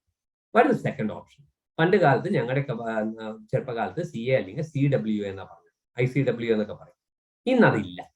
ഇന്ന് that is change into CMA. അതാണ് CMA. പലർക്കും അറിയില്ല, പലരും CMA എന്ന് പറയുന്നത് ഇത് എന്താണെന്ന് അറിയുന്നില്ല. പണ്ടത്തെ ആൾക്കാർക്ക് CMA എന്താണെന്ന് അറിയില്ല, ഇന്നത്തെ കുട്ടികൾക്ക് CW എന്താണെന്ന് അറിയില്ല. ഇത് രണ്ടും ഒന്നാണ്. പണ്ട് കോസ്റ്റ് ആൻഡ് വർക്ക്സ് അക്കൗണ്ടന്റ് ആണെങ്കിൽ ഇന്ന് അതൊരു മാനേജ്മെന്റ് ഭാഷ തരാൻ വേണ്ടിയിട്ടാണ് CMA ആക്കിയത്. അപ്പൊ CMA എന്ന് പറഞ്ഞാൽ നല്ല കോഴ്സ്. CMA സിമിലർലി തന്നെയാണ്. കോസ്റ്റ് അക്കൗണ്ടന്റ് ആയിട്ടാണ് നിങ്ങൾ വരിക. CA എടുത്ത ആൾക്ക് ചാർട്ടേഡ് അക്കൗണ്ടന്റ് ആണെങ്കിൽ CMA എടുത്ത ആള് കോസ്റ്റ് അക്കൗണ്ടന്റ്. ഇത് തമ്മിൽ വ്യത്യാസം ഉണ്ടോ എന്ന് പലർക്കും ഡൗട്ട് ഉണ്ടാവും. വ്യത്യാസമുണ്ട്. ചാർട്ടേഡ് അക്കൗണ്ടന്റ് ചെയ്യുന്നത് അക്കൗണ്ടിങ്, ഓഡിറ്റിംഗ് എക്സെട്ര ആണെങ്കിൽ കോസ്റ്റ് അക്കൗണ്ടന്റ് ചെയ്യുന്നത് costing, pricing, budgeting, financial analysis etcetera ആണ്. ചാർട്ടേഡ് അക്കൗണ്ടന്റ് ഒരു accounting department, auditing department head ആവുമ്പോൾ CMA കാരൻ ഫിനാൻസ് ഡിപ്പാർട്ട്മെന്റ് ഹെഡ് ആവും. ഇത് രണ്ടും രണ്ടാണ്. ഒന്ന്, നമുക്ക് വരുന്ന പൈസ ചെലവും കാര്യങ്ങളും ഓഡിറ്റിങ്ങും. രണ്ട്, CMA എന്ന് പറയുമ്പോൾ ചെയ്യുന്ന ആളോ യൂഷ്വലി നമുക്ക് വരാനുള്ള പൈസ എങ്ങനെയൊക്കെയാണ് വരിക, എങ്ങനെയാണ് പ്രൈസ് ചെയ്യേണ്ടത്, എങ്ങനെയാണ് കോസ്റ്റ് ചെയ്യേണ്ടത്, ഇതാണ്. രണ്ടും ഒന്നല്ല. ഇത് രണ്ടും നമ്മൾ ഒരിക്കലും കമ്പയർ ചെയ്യരുത്. പലപ്പോഴും പലയിടത്തും കമ്പാരിസൺ ഉണ്ട്. CA ആണോ എന്നുള്ളത്, CMA അങ്ങനെ ഇല്ല. രണ്ടും രണ്ടാണ്. രണ്ടിനും അതിൻ്റെതായ ഇമ്പോർട്ടൻസ്. ബട്ട് യെസ്, പല ഓർഗനൈസേഷനിലും CA കാര്യം CMA കാര്യം ഒരേ പോസ്റ്റിൽ കൊണ്ടിരിക്കും. CA ഓർ CMA എന്നൊക്കെ പറയും. അത് ആ ഓർഗനൈസേഷൻ അങ്ങനെ കാണുന്നത് കൊണ്ടാണ്. പ്രൊഫഷണലി സ്പീക്കിംഗ് രണ്ടും രണ്ടാണ്. അപ്പൊ that is CMA for you. CMA ഈ പറഞ്ഞ പോലെ നമുക്ക് BComന്റെ ഒപ്പം ചെയ്യാവുന്ന ഒരു പ്രോഗ്രാം തന്നെയാണ്. ഇതേമാതിരി നമുക്ക് ഡിവൈഡ് ചെയ്ത് 3 പാർട്ടായിട്ട് ചെയ്യാവുന്ന ഒരു കാര്യം തന്നെയാണ്. ഈ പറഞ്ഞ പോലെ നിങ്ങൾ ഫൗണ്ടേഷൻ ചെയ്യുക, ഇന്റർ ചെയ്യുക, ഫൈനൽ ചെയ്യുക. റൈറ്റ്? CMA സിമിലർലി നിങ്ങൾക്ക് ചെയ്യാൻ പറ്റും. പിന്നെ എന്താ സാറേ കോഴ്സ്? പിന്നെയുള്ളൊരു കോഴ്സാണ് ACCA എന്നുള്ള കോഴ്സാണ്. CCA എന്ന് പറയും. അത് അസോസിയേഷനുകാരാണ് ACCA എന്ന് പറയും. ഇതും നല്ല പ്രോഗ്രാമാണ്. ഇത് BComന്റെ പാരലൽ ആയിട്ട് നിങ്ങൾക്ക് ചെയ്യാം. പല കോളേജുകളും BCom വിത്ത് ACCA പഠിപ്പിക്കുന്നുണ്ട്. ക്ലിയർ? ഇതൊക്കെയാണ് ജനറലി അറിഞ്ഞിരിക്കുന്നത്. പക്ഷെ എനിക്ക് നിങ്ങളോട് പറയാൻ ഒരു കോഴ്സും കൂടിയുണ്ട്. പലപ്പോഴും കൊമേഴ്സ് എടുക്കുന്നവർ ഈ 3 കോഴ്സുകൾ മാത്രമാണ് പ്രൊഫഷണൽ കോഴ്സ് എന്ന് വിചാരിക്കുന്നത്. അതല്ലാത്തൊരു മേഖലയുണ്ട്, നിങ്ങൾ അറിഞ്ഞിരിക്കുക. അതാണ് CS, അതായത് കമ്പനി സെക്രട്ടറി കോഴ്സ്. ഇത് നല്ലൊരു പ്രോഗ്രാമാണ് CS എന്നുള്ളത്. പല കുട്ടികൾക്കും ഇതിനെക്കുറിച്ച് ധാരണയില്ലാത്തത് കൊണ്ടാണ് ഇതിന് പോകാത്തതെന്ന് വരെ എനിക്ക് തോന്നിയിട്ടുണ്ട്. എന്താണ് CS ഇത്ര സ്കോപ്പ് എന്ന് സാറ് പറയണേ? ഇത് ലുക്ക്, നമ്മൾ എന്ത് പഠിക്കണം, വൈ, ഹൗ, വെൻ എന്നൊക്കെ ചോദിക്കണം. അപ്പൊ സാർ ഇത് പറയുമ്പോൾ ബ്ലൈൻഡ് ആയിട്ട് വിശ്വസിക്കരുത്. ഇപ്പൊ ജിൻ സാർ എന്നെ കുറിച്ച് പറഞ്ഞപ്പോൾ പറഞ്ഞു 2500 ക്ലാസ്സസ് ചെയ്തിട്ടുണ്ട്, 10-15 കൊല്ലമായിട്ട് ഈ മേഖല, ഇതൊക്കെ ശരിയാണ്. എങ്കിലും ഞാനൊരു കാര്യം പറഞ്ഞാൽ ബ്ലൈൻഡ് ആയിട്ട് നിങ്ങൾ ബിലീവ് ചെയ്യരുത്. നിങ്ങൾ ചോദിക്കണം, എന്താ സാറേ അങ്ങനെ പറയാൻ കാരണം? ക്ലിയർ? അപ്പൊ ആ ചോദ്യങ്ങൾ നിങ്ങളുടെ മനസ്സിൽ വന്നിട്ടില്ലെങ്കിൽ വരുത്താൻ വേണ്ടിയിട്ടാണ് ഞാൻ അഡ്വാൻസ് ആയിട്ട് പറയുന്നത്. അപ്പോ ഇനി ഞാൻ പറയാത്ത കാര്യങ്ങളെ നിങ്ങൾ ഇത് കഴിഞ്ഞ് നിങ്ങൾക്ക് ഞാൻ ടൈം തരുമ്പോൾ നിങ്ങൾ ചോദിക്കാവും. ക്ലിയർ? അപ്പൊ ഇവിടെ ശ്രദ്ധിക്കേണ്ടത് CS.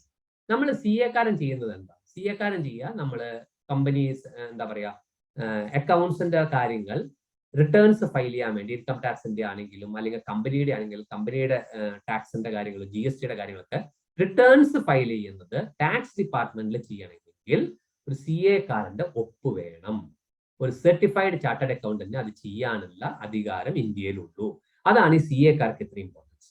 അപ്പൊ CS എന്ന് പറഞ്ഞാൽ നമ്മളൊരു കമ്പനി രൂപീകരിക്കുമ്പോൾ, കമ്പനീസ് ആക്ട് പ്രകാരം ഒരു കമ്പനി രൂപീകരിക്കുമ്പോൾ കമ്പനിയിൽ പല പല മീറ്റിംഗ് നടക്കും. മീറ്റിംഗിൽ കുറെ ഡിസിഷൻസ് എടുക്കും. ആ ഡിസിഷൻസിനെയാണ് നമ്മൾ മിനിറ്റ്സ് ആയിട്ട് ആദ്യം തുടങ്ങും, ഡിസിഷൻ ആവും. അത് നമ്മൾ എവിടെ ഫയൽ ചെയ്യണം? രജിസ്ട്രാർ ഓഫ് കമ്പനീസിന്റെ അടുത്ത് അതിന്റെ കാര്യങ്ങൾ ഫയൽ ചെയ്യണം. അമെൻമെന്റ്സ് വരുമ്പോഴും എന്താണെങ്കിലും അവിടെ ഫയൽ ചെയ്യണം. ഇത് ചെയ്യണമെങ്കിൽ എങ്ങനെയാണോ ടാക്സ് റിട്ടേൺസ് ഫയൽ ചെയ്യാൻ ഒരു CA കാരന്റെ ഒപ്പ് വേണ്ടത്, ഇന്ത്യയിൽ ഇത് ഫയൽ ചെയ്യണമെങ്കിൽ, രജിസ്ട്രാർ ഓഫ് കമ്പനീസിൽ ഈ കാര്യങ്ങൾ ഫയൽ ചെയ്യണമെങ്കിൽ ഒരു കമ്പനി സെക്രട്ടറിയുടെ, സർട്ടിഫൈഡ് കമ്പനി സെക്രട്ടറിയുടെ ഒപ്പ് അനിവാര്യമാണ്, വാണ്ടഡ് ആണ്. അതാണ് കമ്പനി സെക്രട്ടറി എന്ന് പറയുന്ന പോസ്റ്റിന്റെ ഇമ്പോർട്ടൻസ്. ഇത് മാത്രമല്ല, ഒരു ഫിക്സഡ് പെർസെൻറ്റേജിന്, ഒരു ഫിക്സഡ് എമൗണ്ടിന് കൂടുതൽ ടേൺ ഓവർ ഉള്ള എല്ലാ കമ്പനിയിലും ഒരു കമ്പനി സെക്രട്ടറി പെർമനന്റ് ആയിട്ട് എംപ്ലോയ് ചെയ്യണമെന്ന് നിർബന്ധമുണ്ട്. നമ്മൾ സ്റ്റോക്ക് എക്സ്ചേഞ്ചിനൊക്കെ കേട്ടിട്ടുണ്ട് ഇല്ലേ? ആ സ്റ്റോക്ക് എക്സ്ചേഞ്ചിൽ ലിസ്റ്റ് ചെയ്ത എല്ലാ കമ്പനീസിലും നിർബന്ധമായിട്ട് ലിസ്റ്റ് ചെയ്യണമെങ്കിൽ ഒരു കമ്പനി സെക്രട്ടറി പാസ്സായ ഒരാള് അവിടെ സെക്രട്ടറി ആയിട്ട് അവിടെ അപ്പോയിന്റ് ചെയ്യപ്പെടണം. ഈ കമ്പനി സെക്രട്ടറിയുടെ ഡ്യൂട്ടി ഇത് ചെയ്യൽ മാത്രമല്ല കേട്ടോ, ഈ റിട്ടേൺ ഇത് ചെയ്യൽ മാത്രമല്ല, കമ്പനി സെക്രട്ടറിയാണ് ഈ കമ്പനിയുടെ ആൾക്കാർ, വർക്ക് ചെയ്യുന്ന ആൾക്കാരും കമ്പനിയുടെ chairman, MD, board members, board of directors ആയിട്ടുണ്ട്. ഇവരുടെ രണ്ടുപേരും ഇടയിൽ നിൽക്കുന്ന ആൾ ഈ കമ്പനി സെക്രട്ടറിയാണ്. ഇവിടുത്തെ കാര്യങ്ങളൊക്കെ മേൽനോട്ടുണ്ടാവും. ബോർഡ് ഓഫ് ഡയറക്ടേഴ്സിന്റെ മീറ്റിംഗ് കൂടുമ്പോൾ ഈ കമ്പനി സെക്രട്ടറി ആണ് ഇരുന്ന് ഈ കാര്യങ്ങളും മിനിറ്റ്സ് ഒക്കെ എഴുതി ഇങ്ങനത്തെ എഴുതി വെക്കും. അപ്പൊ അതും രണ്ടും കൂടി കോർഡിനേറ്റ് ചെയ്യുന്ന വലിയൊരു ചുമതലയാണ് കമ്പനി സെക്രട്ടറി. ഈ കമ്പനി സെക്രട്ടറി ആയിട്ട് പാസ്സായ ഇങ്ങനെ പ്രാക്ടീസ് ചെയ്യാൻ താല്പര്യമില്ലെങ്കിൽ, ഇങ്ങനെ ഒരു കമ്പനിയിൽ വർക്ക് ചെയ്യാൻ താല്പര്യമില്ലെങ്കിൽ, ഒരു CA കാരൊക്കെ പ്രാക്ടീസ് ചെയ്യുന്ന നമ്മൾ ഒറ്റയ്ക്കും പ്രാക്ടീസ് ചെയ്യാട്ടാ. അപ്പൊ എന്താ വെച്ചെങ്കിൽ ചെറിയ കമ്പനികളുടെ കമ്പനി അവർക്ക് കമ്പനി സെക്രട്ടറി അപ്പോയിന്റ് ചെയ്യണമെന്നില്ല. കാരണം ഇയാൾക്ക് വലിയ ലക്ഷങ്ങൾ കൊടുക്കും. അപ്പൊ അവരെന്താ ചെയ്യാ, അവരുടെ ചില മീറ്റിംഗ്സിന് ചില തീരുമാനങ്ങളൊക്കെ എടുത്തു കഴിഞ്ഞാൽ ആ കാര്യങ്ങൾ എഴുതി അതൊന്ന് ഫയൽ ചെയ്യാൻ വേണ്ടിയിട്ട് ഇയാളുടെ അടുത്ത് വരും. ഇയാൾ ഒരു ഫീ മേടിക്കും. അങ്ങനെയും പ്രാക്ടീസ് ചെയ്യാം. So that is CS for you people. അപ്പൊ ഇങ്ങനെ ഒരു 4 ഓപ്ഷനാണ് നിങ്ങൾക്ക് ജനറലി. ഇതല്ലാണ്ട് വേറെ കുറെ ഓപ്ഷൻസ് ഉണ്ട്, പക്ഷെ നമ്മൾ ജനറലി MBAക്ക് പോകണം എന്നുള്ള കുട്ടികളോട് എനിക്ക് പറയാനുള്ളത്, നിങ്ങൾ +2 പഠിക്കുമ്പോൾ തന്നെ അത് ഡിസൈഡ് ചെയ്താൽ, അതായത് കോമേഴ്സ് കുട്ടികളോട് കേട്ടോ, നിങ്ങൾ BCom പോകണോ വേണ്ടയോ എന്ന് ഒന്നും കൂടി റീതിങ്ക് ചെയ്തോളൂ. കാരണം നിങ്ങൾ എന്തുകൊണ്ടാണ് MBAക്ക് പോകാൻ താല്പര്യപ്പെടുന്നത്? പലപ്പോഴും MBAക്ക് പോകാൻ താല്പര്യപ്പെടുന്നത് ഈ അക്കൗണ്ടൻസി എന്ന് പറയുന്ന സാധനം അത്ര അങ്ങ് പഠിക്കേണ്ട ഒരു പ്രൊഫഷണൽ കോഴ്സ് ചെയ്യണം. എല്ലാവരും അല്ലാട്ടാ, ജനറലി. അപ്പൊ അങ്ങനെയാണെങ്കിൽ എനിക്ക് നിങ്ങളോട് സജസ്റ്റ് ചെയ്യാനുള്ളത്, നിങ്ങൾ BCom പകരം BBA or BBM ചെയ്തിട്ട്, ബാച്ചിലർ ഓഫ് ബിസിനസ് അഡ്മിനിസ്ട്രേഷൻ അല്ലെങ്കിൽ ബിസിനസ് മാനേജ്മെന്റ് ചെയ്തിട്ട് നിങ്ങൾക്ക് MBAക്ക് പോകും. ഇത് രണ്ടും തമ്മിൽ വ്യത്യാസം ഉണ്ടോ സാറേ എന്ന് ചോദിച്ചാൽ വലിയ വ്യത്യാസമൊന്നുമില്ല. ചില യൂണിവേഴ്സിറ്റീസ് BBA എന്ന് പറയും, ചില യൂണിവേഴ്സിറ്റീസ് BBM എന്ന് പറയും. അത്രയേ ഉള്ളൂ, വലിയ വ്യത്യാസങ്ങളില്ല. Ultimately it's a bachelor's programme, ഒരു ബിസിനസ് അഡ്മിനിസ്ട്രേഷൻ അല്ലെങ്കിൽ ബിസിനസ് മാനേജ്മെന്റ് എന്ന് പറയുന്നതേ ഉള്ളൂ. ഇത് കഴിഞ്ഞിട്ട് നിങ്ങൾക്ക് ഞാൻ ഇത് പറയാൻ കാരണം, അക്കൗണ്ടൻസി നിങ്ങൾക്ക് ടഫ് ആണെന്ന് +2 പഠിക്കുമ്പോൾ തോന്നിയിട്ടുണ്ടെങ്കിൽ BCom അക്കൗണ്ടൻസി അതിലും കട്ടിയായിരിക്കും, നിങ്ങൾക്ക് ബുദ്ധിമുട്ട് വരും. അപ്പൊ നല്ലത് BBAക്ക് പോവായിരിക്കും. ഒരു കമ്പാരിറ്റീവ്ലി ഒരു പോർഷൻ മാത്രമേ അക്കൗണ്ടൻസി ഉണ്ടാവുള്ളൂ, ഡെപ്തിൽ പോകേണ്ടി വരില്ല. അത് കഴിഞ്ഞ് നിങ്ങൾക്ക് MBAക്ക് പോവുകയാണെങ്കിൽ നല്ലൊരു ഓപ്ഷനാണ് നിങ്ങൾക്ക്. MBA പോകുന്ന കുട്ടികളോടാണ് കേട്ടോ, നിങ്ങൾ അക്കൗണ്ടിങ് റിലേറ്റഡ് ജോബാണ്, CA, CMA അല്ലെങ്കിൽ ACCA ഒക്കെ ആണെങ്കിൽ നിങ്ങൾ BCom തന്നെ പോകണം, BBA അല്ല. മനസ്സിലായി? നിങ്ങൾ മാനേജ്മെന്റ് സൈഡിലേക്ക് പോകാനും അക്കൗണ്ടിങ് ടഫ് ആണെന്ന് തോന്നുന്ന കുട്ടികൾക്കാണ് ഞാൻ ഈ BBA BBM ഓപ്ഷൻ തന്നത്. ഞാൻ ഇത് പറയുന്നത് നമ്മുടെ സ്ട്രെങ്ത് അനുസരിച്ച് വേണം ഏത് ഓപ്റ്റ് ചെയ്യണമെന്ന് തീരുമാനിക്കാം. അതല്ലാതെ വാട്ട് എവർ ഈസ് അവൈലബിൾ ഞാൻ സ്വീകരിക്കാം, അല്ലെങ്കിൽ സംബഡി ഹാസ് ഫോഴ്സ്ഡ് മീ ഞാൻ സ്വീകരിക്കാം, അല്ലെങ്കിൽ ജിൻസാർ പറഞ്ഞ പോലെ ഫ്രണ്ട്സ് ഇതിന് പോയി ഞാനും അതിന് പോകും, അങ്ങനെ ചെയ്യരുതിരിക്കും. നമ്മുടെ കരിയർ നമ്മളാണ് ഡിസൈഡ് ചെയ്യേണ്ടത്, നമ്മുടെ ഫ്രണ്ട്സ് അല്ല. Clear? So that is commerce എടുക്കുന്ന കുട്ടികൾക്ക് എനിക്ക് പറഞ്ഞു തരാനുള്ളത് ഇത്രയാണ്. അപ്പൊ കോമേഴ്സ് അല്ലാത്ത കുട്ടികൾ ഏതൊക്കെയാണ് ഉള്ളത്? അപ്പൊ എനിക്കുള്ളത് ഹ്യൂമാനിറ്റീസ് എന്നുള്ള സ്കോപ്പ് ഉള്ള കാര്യം. ഈ ഹ്യൂമാനിറ്റീസ് ഭയങ്കര രസമുള്ള സബ്ജക്റ്റ് ആണ്. കാരണം എന്താ, അതിൽ നമ്മൾ പഠിക്കുന്നത് പൊളിറ്റിക്കൽ സയൻസ് പഠിക്കും, ഹിസ്റ്ററി പഠിക്കും, ഇക്കണോമിക്സ് പഠിക്കും, അങ്ങനെ പല ഓപ്ഷൻസ് ഉണ്ട്. ഈ പണ്ട് കാലത്ത് ഞാൻ പറഞ്ഞു നിങ്ങളോട്, ഈ 3rd ഗ്രൂപ്പിന് വലിയ വാല്യൂ ഇല്ല. അതിന് കാരണം എന്താണെന്ന് വെച്ചാൽ, ഈ 3rd ഗ്രൂപ്പ് കഴിഞ്ഞാൽ പലരും പോവുക BA എക്കണോമിക്സിനാണ്. ലിറ്ററേച്ചർ അവിടെ നിൽക്കട്ടെ, ലിറ്ററേച്ചറിലേക്ക് ഞാൻ വരാം, ലിറ്ററേച്ചറിന്റെ സ്കോപ്പ് ഞാൻ ടച്ച് ചെയ്യാം. ഈ BA എക്കണോമിക്സ് എന്ന് പറഞ്ഞു കഴിഞ്ഞാൽ വലിയ സ്കോപ്പ് ഇല്ല, അത് ഫാക്റ്റ് ആണ്. ടീച്ചിങ് പ്രൊഫഷൻ മാറ്റി നിർത്തിയ MA എക്കണോമിക്സ് എടുത്ത് അധികം സ്കോപ്പ് ഇല്ല. പക്ഷെ എക്കണോമിക്സ് എന്ന് പറയുന്ന വിഷയം അങ്ങനെയല്ല, വളരെ സ്കോപ്പ് ഉള്ളതാണ്. ഞാൻ ഇതാണ് ഇതിന്റെ ഡിഫറൻസ് ആണ് ഇവിടെ പറഞ്ഞത്, കുട്ടികൾ മനസ്സിലാക്കിപ്പോൾ. കേരളത്തില് എക്കണോമിക്സ് ആർട്സ് ആയിട്ടാണ് പഠിപ്പിക്കുന്നത്, അതുകൊണ്ടാണ് അതിന് സ്കോപ്പ് ഇല്ലാത്തത്. ഇക്കണോമിക്സ് എന്ന് പറഞ്ഞ വിഷയത്തിന്റെ മലയാള പരിഭാഷ പറയുകയാണെങ്കിൽ സാമ്പത്തിക ശാസ്ത്രം അഥവാ ധനശാസ്ത്രം എന്നാണ് പറയുന്നത്. അപ്പൊ ശാസ്ത്രം എന്ന് പറഞ്ഞാൽ സയൻസ് ആണ്. അപ്പൊ സയൻസ് എന്ന് പറയുന്നത് എങ്ങനെയാണ് ആർട്സ് ആയിട്ട് പഠിപ്പിക്കുന്നത്, ഇതൊക്കെ നമ്മൾ ആലോചിക്കണം. ഇപ്പൊ നിങ്ങളെ പാരന്റ്സ് പോലും ഇത് ആലോചിച്ചിട്ടുണ്ടാവില്ല. അപ്പൊ നിങ്ങൾ ചോദിക്കൂ വീട്ടിൽ പോയിട്ട്, ഇനി പാരന്റ്സ് ഇത് കാണുന്നത് ചുമ്മാ ഒന്ന് ചോദിക്കൂ, ക്ലാസ് ഒക്കെ അറ്റൻഡ് ചെയ്തല്ലേ, അപ്പൊ നിങ്ങൾക്ക് എന്തെങ്കിലുമൊക്കെ അവിടെ സ്കോർ ചെയ്യാൻ പറ്റും. ക്ലിയർ? അപ്പൊ അവിടെയാണ് ഇതിന്റെ ഡിഫറൻസ്. അതേസമയം കേരളത്തിന്റെ പുറത്തുള്ള പല യൂണിവേഴ്സിറ്റികളിലും, ഇപ്പൊ ഡൽഹി യൂണിവേഴ്സിറ്റിയുടെ കീഴിലുള്ള പല കോളേജസിലും ഇക്കണോമിക്സ് സയൻസ് ആയിട്ടാണ് പഠിപ്പിക്കുന്നത്. അപ്പൊ സയൻസ് ആയിട്ട് പഠിപ്പിക്കുമ്പോൾ അതിന്റെ വ്യത്യാസം എന്താ വെച്ചാൽ അതിന്റെ അനാലിസിസ് പഠിപ്പിക്കും, അനലിറ്റിക്കൽ സ്കില്ല് നമുക്ക് ഡെവലപ്പ് ആവും. അങ്ങനെ വരുന്നവരാണ് രഘുരാം രാജയെ പോലെ RBI ഗവർണറും വലിയ വലിയ എക്കണോമിസ്റ്റുകളും UN-ലൊക്കെ പോയി അല്ലെങ്കിൽ IMF-ലൊക്കെ പോയിട്ടിരിക്കുന്ന ആൾക്കാരൊക്കെ.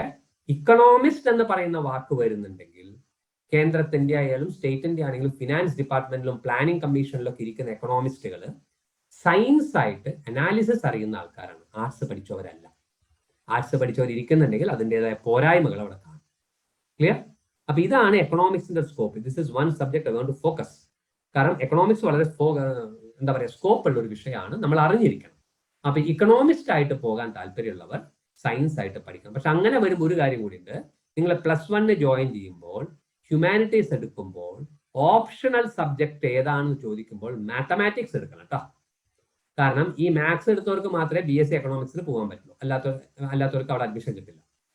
അപ്പൊ മാത്സ് ടഫാണെങ്കിൽ നിങ്ങൾ ഇത് എടുക്കരുത്.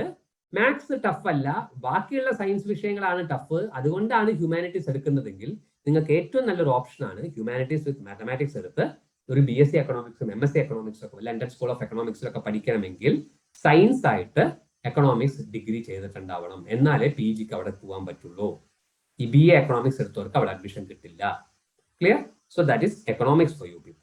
പിന്നെ നമുക്കുള്ള ഓപ്ഷൻസ് എന്തൊക്കെയാണ്? പൊളിറ്റിക്കൽ സയൻസ് ഉണ്ട്, ഹിസ്റ്ററി ഉണ്ട്, ആർക്കിയോളജി പഠിക്കാം, എക്സെട്ര എക്സെട്ര ഉണ്ട്. ഞാൻ അതൊന്നും ട്രഡീഷണൽ ആയിട്ടുള്ള സാധനങ്ങൾ ടച്ച് ചെയ്യുന്നില്ല.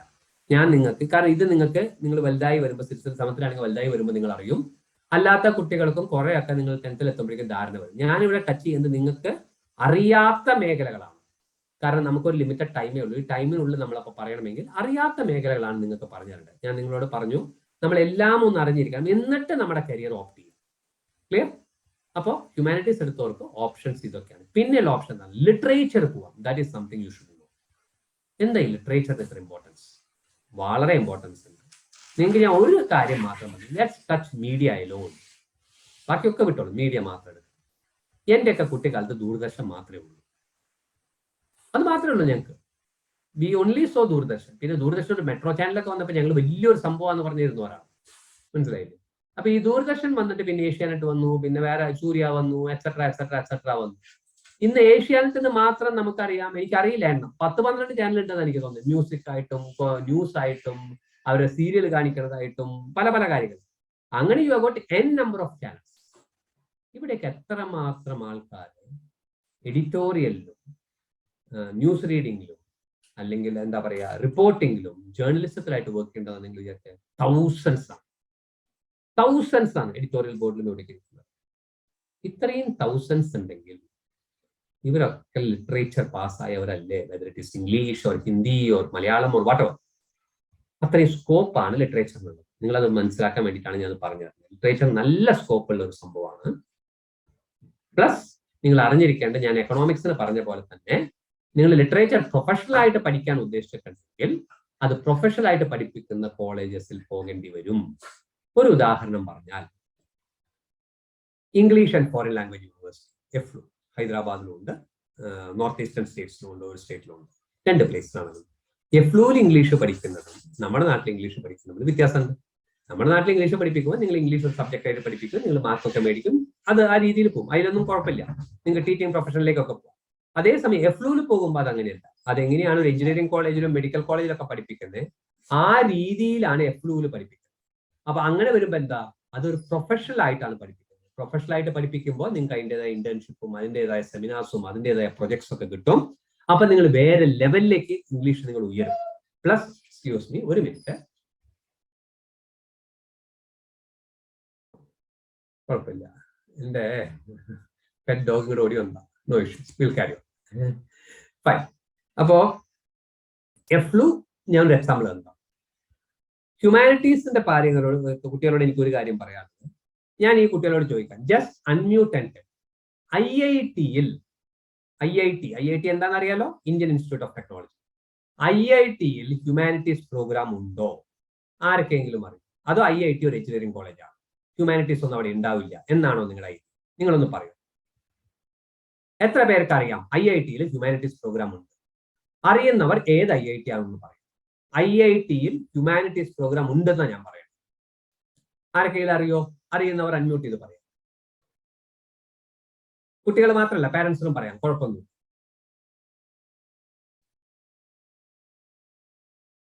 അറിയില്ല. IIT ലോ ഉണ്ട്, എത്ര പേർക്ക് അറിയാം? നിങ്ങൾക്ക് തോന്നുന്നുണ്ട് ഇയാൾക്ക് വട്ട, ഇയാളെന്താ ഇതൊക്കെ വിളിച്ച് പറയണേ, ഇതിലൊക്കെ അതൊക്കെ ഉണ്ടോ എന്ന് നിങ്ങൾക്ക് തോന്നാം. But what I M telling is fact. നിങ്ങൾ അറിഞ്ഞു വെച്ചോ. IIT ചെന്നൈയിൽ ഹ്യൂമാനിറ്റീസിന്റെ ഒരു 5 year ഇന്റഗ്രേറ്റഡ് പ്രോഗ്രാം ഉണ്ട്. ഹ്യൂമാനിറ്റീസിൽ 5 വർഷത്തെ അപ്പൊ ഇന്റഗ്രേറ്റഡ് പ്രോഗ്രാം എന്താ നിങ്ങൾ അറിയാം. ഞാൻ പറഞ്ഞു, നമ്മൾ +2 കഴിഞ്ഞു, ഡിഗ്രി പഠിക്കുന്നു, ഡിഗ്രി കഴിഞ്ഞ് ഡിഗ്രിയുടെ മാർക്കിന്റെ അടിസ്ഥാനത്തിൽ നമ്മൾ PGക്ക് പോകും. ഇന്റഗ്രേറ്റഡ് പ്രോഗ്രാം എന്ന് പറഞ്ഞാൽ +2 കഴിഞ്ഞാൽ നമ്മൾ അതിൽ ജോയിൻ ചെയ്യും, നമ്മൾ 5 വർഷം പഠിക്കും, 5 വർഷം കൊണ്ട് നമ്മൾ PG എടുത്തിട്ട് പുറത്തു വരും. അങ്ങനത്തെ പ്രോഗ്രാംസ് ആണ് ഇന്റഗ്രേറ്റഡ് പ്രോഗ്രാംസ് എന്ന് പറയുന്നത്. IIT ചെന്നൈയിൽ മാത്രമുള്ള ഒരു ഇന്റഗ്രേറ്റഡ് പ്രോഗ്രാമാണ് ലിറ്ററേച്ചർ റിലേറ്റഡ് ആയിട്ട്, ഡെവലപ്മെന്റൽ സയൻസ് റിലേറ്റഡ് ആയിട്ട്, ഇംഗ്ലീഷ് ലിറ്ററേച്ചർ റിലേറ്റഡ് ആയിട്ട് ഒരു പ്രോഗ്രാം ഉണ്ട്. 5 year പ്രോഗ്രാമാണ്. ആ കോഴ്സിന് കിട്ടുക എന്ന് പറഞ്ഞാൽ വളരെ ടഫാണ്. എൻട്രൻസ് ടെസ്റ്റ് ഒക്കെ ഉണ്ട്. അതിന്റെ പ്രത്യേകത, അത് കിട്ടിയതിൽ അറൌണ്ട് 50% ആൾക്കാർ ഇന്ന് ഇന്ത്യൻ ഫോറിൻ സർവീസ് കിട്ടി. സിവിൽ സർവീസിൽ IAS ഒന്നല്ല അവർ ഓപ്റ്റ് ചെയ്തത്, IFS ഓപ്റ്റ് ചെയ്തിട്ട് UN-ലും പിന്നെ വിവിധ രാജ്യങ്ങളിൽ ഇന്ത്യ റെപ്രസെന്റ് ചെയ്ത് അംബാസഡേഴ്സ് ഒക്കെ ആയിട്ട് പോയിരിക്കുകയാണ്. അപ്പൊ നിങ്ങൾ ആലോചിച്ചോളൂ അതിന്റെ സ്കോപ്പ് എന്താണ്. അപ്പൊ സാറേ 50% അല്ലേ സാറ് പറഞ്ഞു, ബാക്കിയുള്ളവർ എന്താ ചെയ്യുന്നത്? ബാക്കിയുള്ളവർ അത് കഴിഞ്ഞ് PhD ഒക്കെ എടുത്ത് റിസർച്ച് കഴിഞ്ഞ് ഓക്സ്ഫോർഡിലും കേംബ്രിഡ്ജിലും ഹാർവേർഡിലും ഉൾപ്പെടെ ലീഡിംഗ് കോളേജസിലൊക്കെ പഠിപ്പിക്കുന്നവരുണ്ട്, വിസിറ്റിംഗ് ഫാക്കൽറ്റീസ് ആയിട്ട് പോകുന്നവരുണ്ട്. പ്ലസ് മക്മിലാൻഡിൻ, ഓക്സ്ഫോർഡിന്റെയും കോളിൻസിന്റെ ഒക്കെ എഡിറ്റോറിയൽ ബോർഡിലും ഇരിക്കുന്നു. അവർക്ക് ലക്ഷങ്ങളാണ് സാലറി. ഇത് നിങ്ങൾ അറിഞ്ഞിരിക്കണം, മനസ്സിലായി? ഇത് നമ്മൾ പലപ്പോഴും നമ്മൾ ഇത് അറിയുന്നില്ല. ഓക്കെ, അപ്പൊ അങ്ങനെ ഒരു programme, similar programme Tata institute ബോംബെയിലുണ്ട്. ഇത്ര വരില്ല എങ്കിലും ഇതുപോലത്തെ ഇതിന് അടുത്ത് വരാവുന്ന ഒരു പ്രോഗ്രാം. ടാറ്റ ഇൻസ്റ്റിറ്റ്യൂട്ട് ബോംബെ അല്ല, മഹാരാഷ്ട്ര എന്ന് പറയാം, ബോംബെ എന്ന് നമ്മൾ പറയാതെ, ബോംബെ എന്നൊക്കെ വളരെ അകലെയാണ്. ഓക്കെ, ടിസ്സിലുണ്ട് ഈ പ്രോഗ്രാം. ഇനി ഞാൻ നിയമം പറഞ്ഞു, ലോ ഉണ്ട്. ലോ ഒരു പ്രോഗ്രാം ഉള്ളത് IIT-യിലുണ്ട്. അത് IIT ഖരഗ്പൂരിൽ മാത്രം. നേരത്തെ ഞാൻ പറഞ്ഞ പ്രോഗ്രാം IIT ചെന്നൈ ആണ്, ഹ്യൂമാനിറ്റീസ് റിലേറ്റഡ്.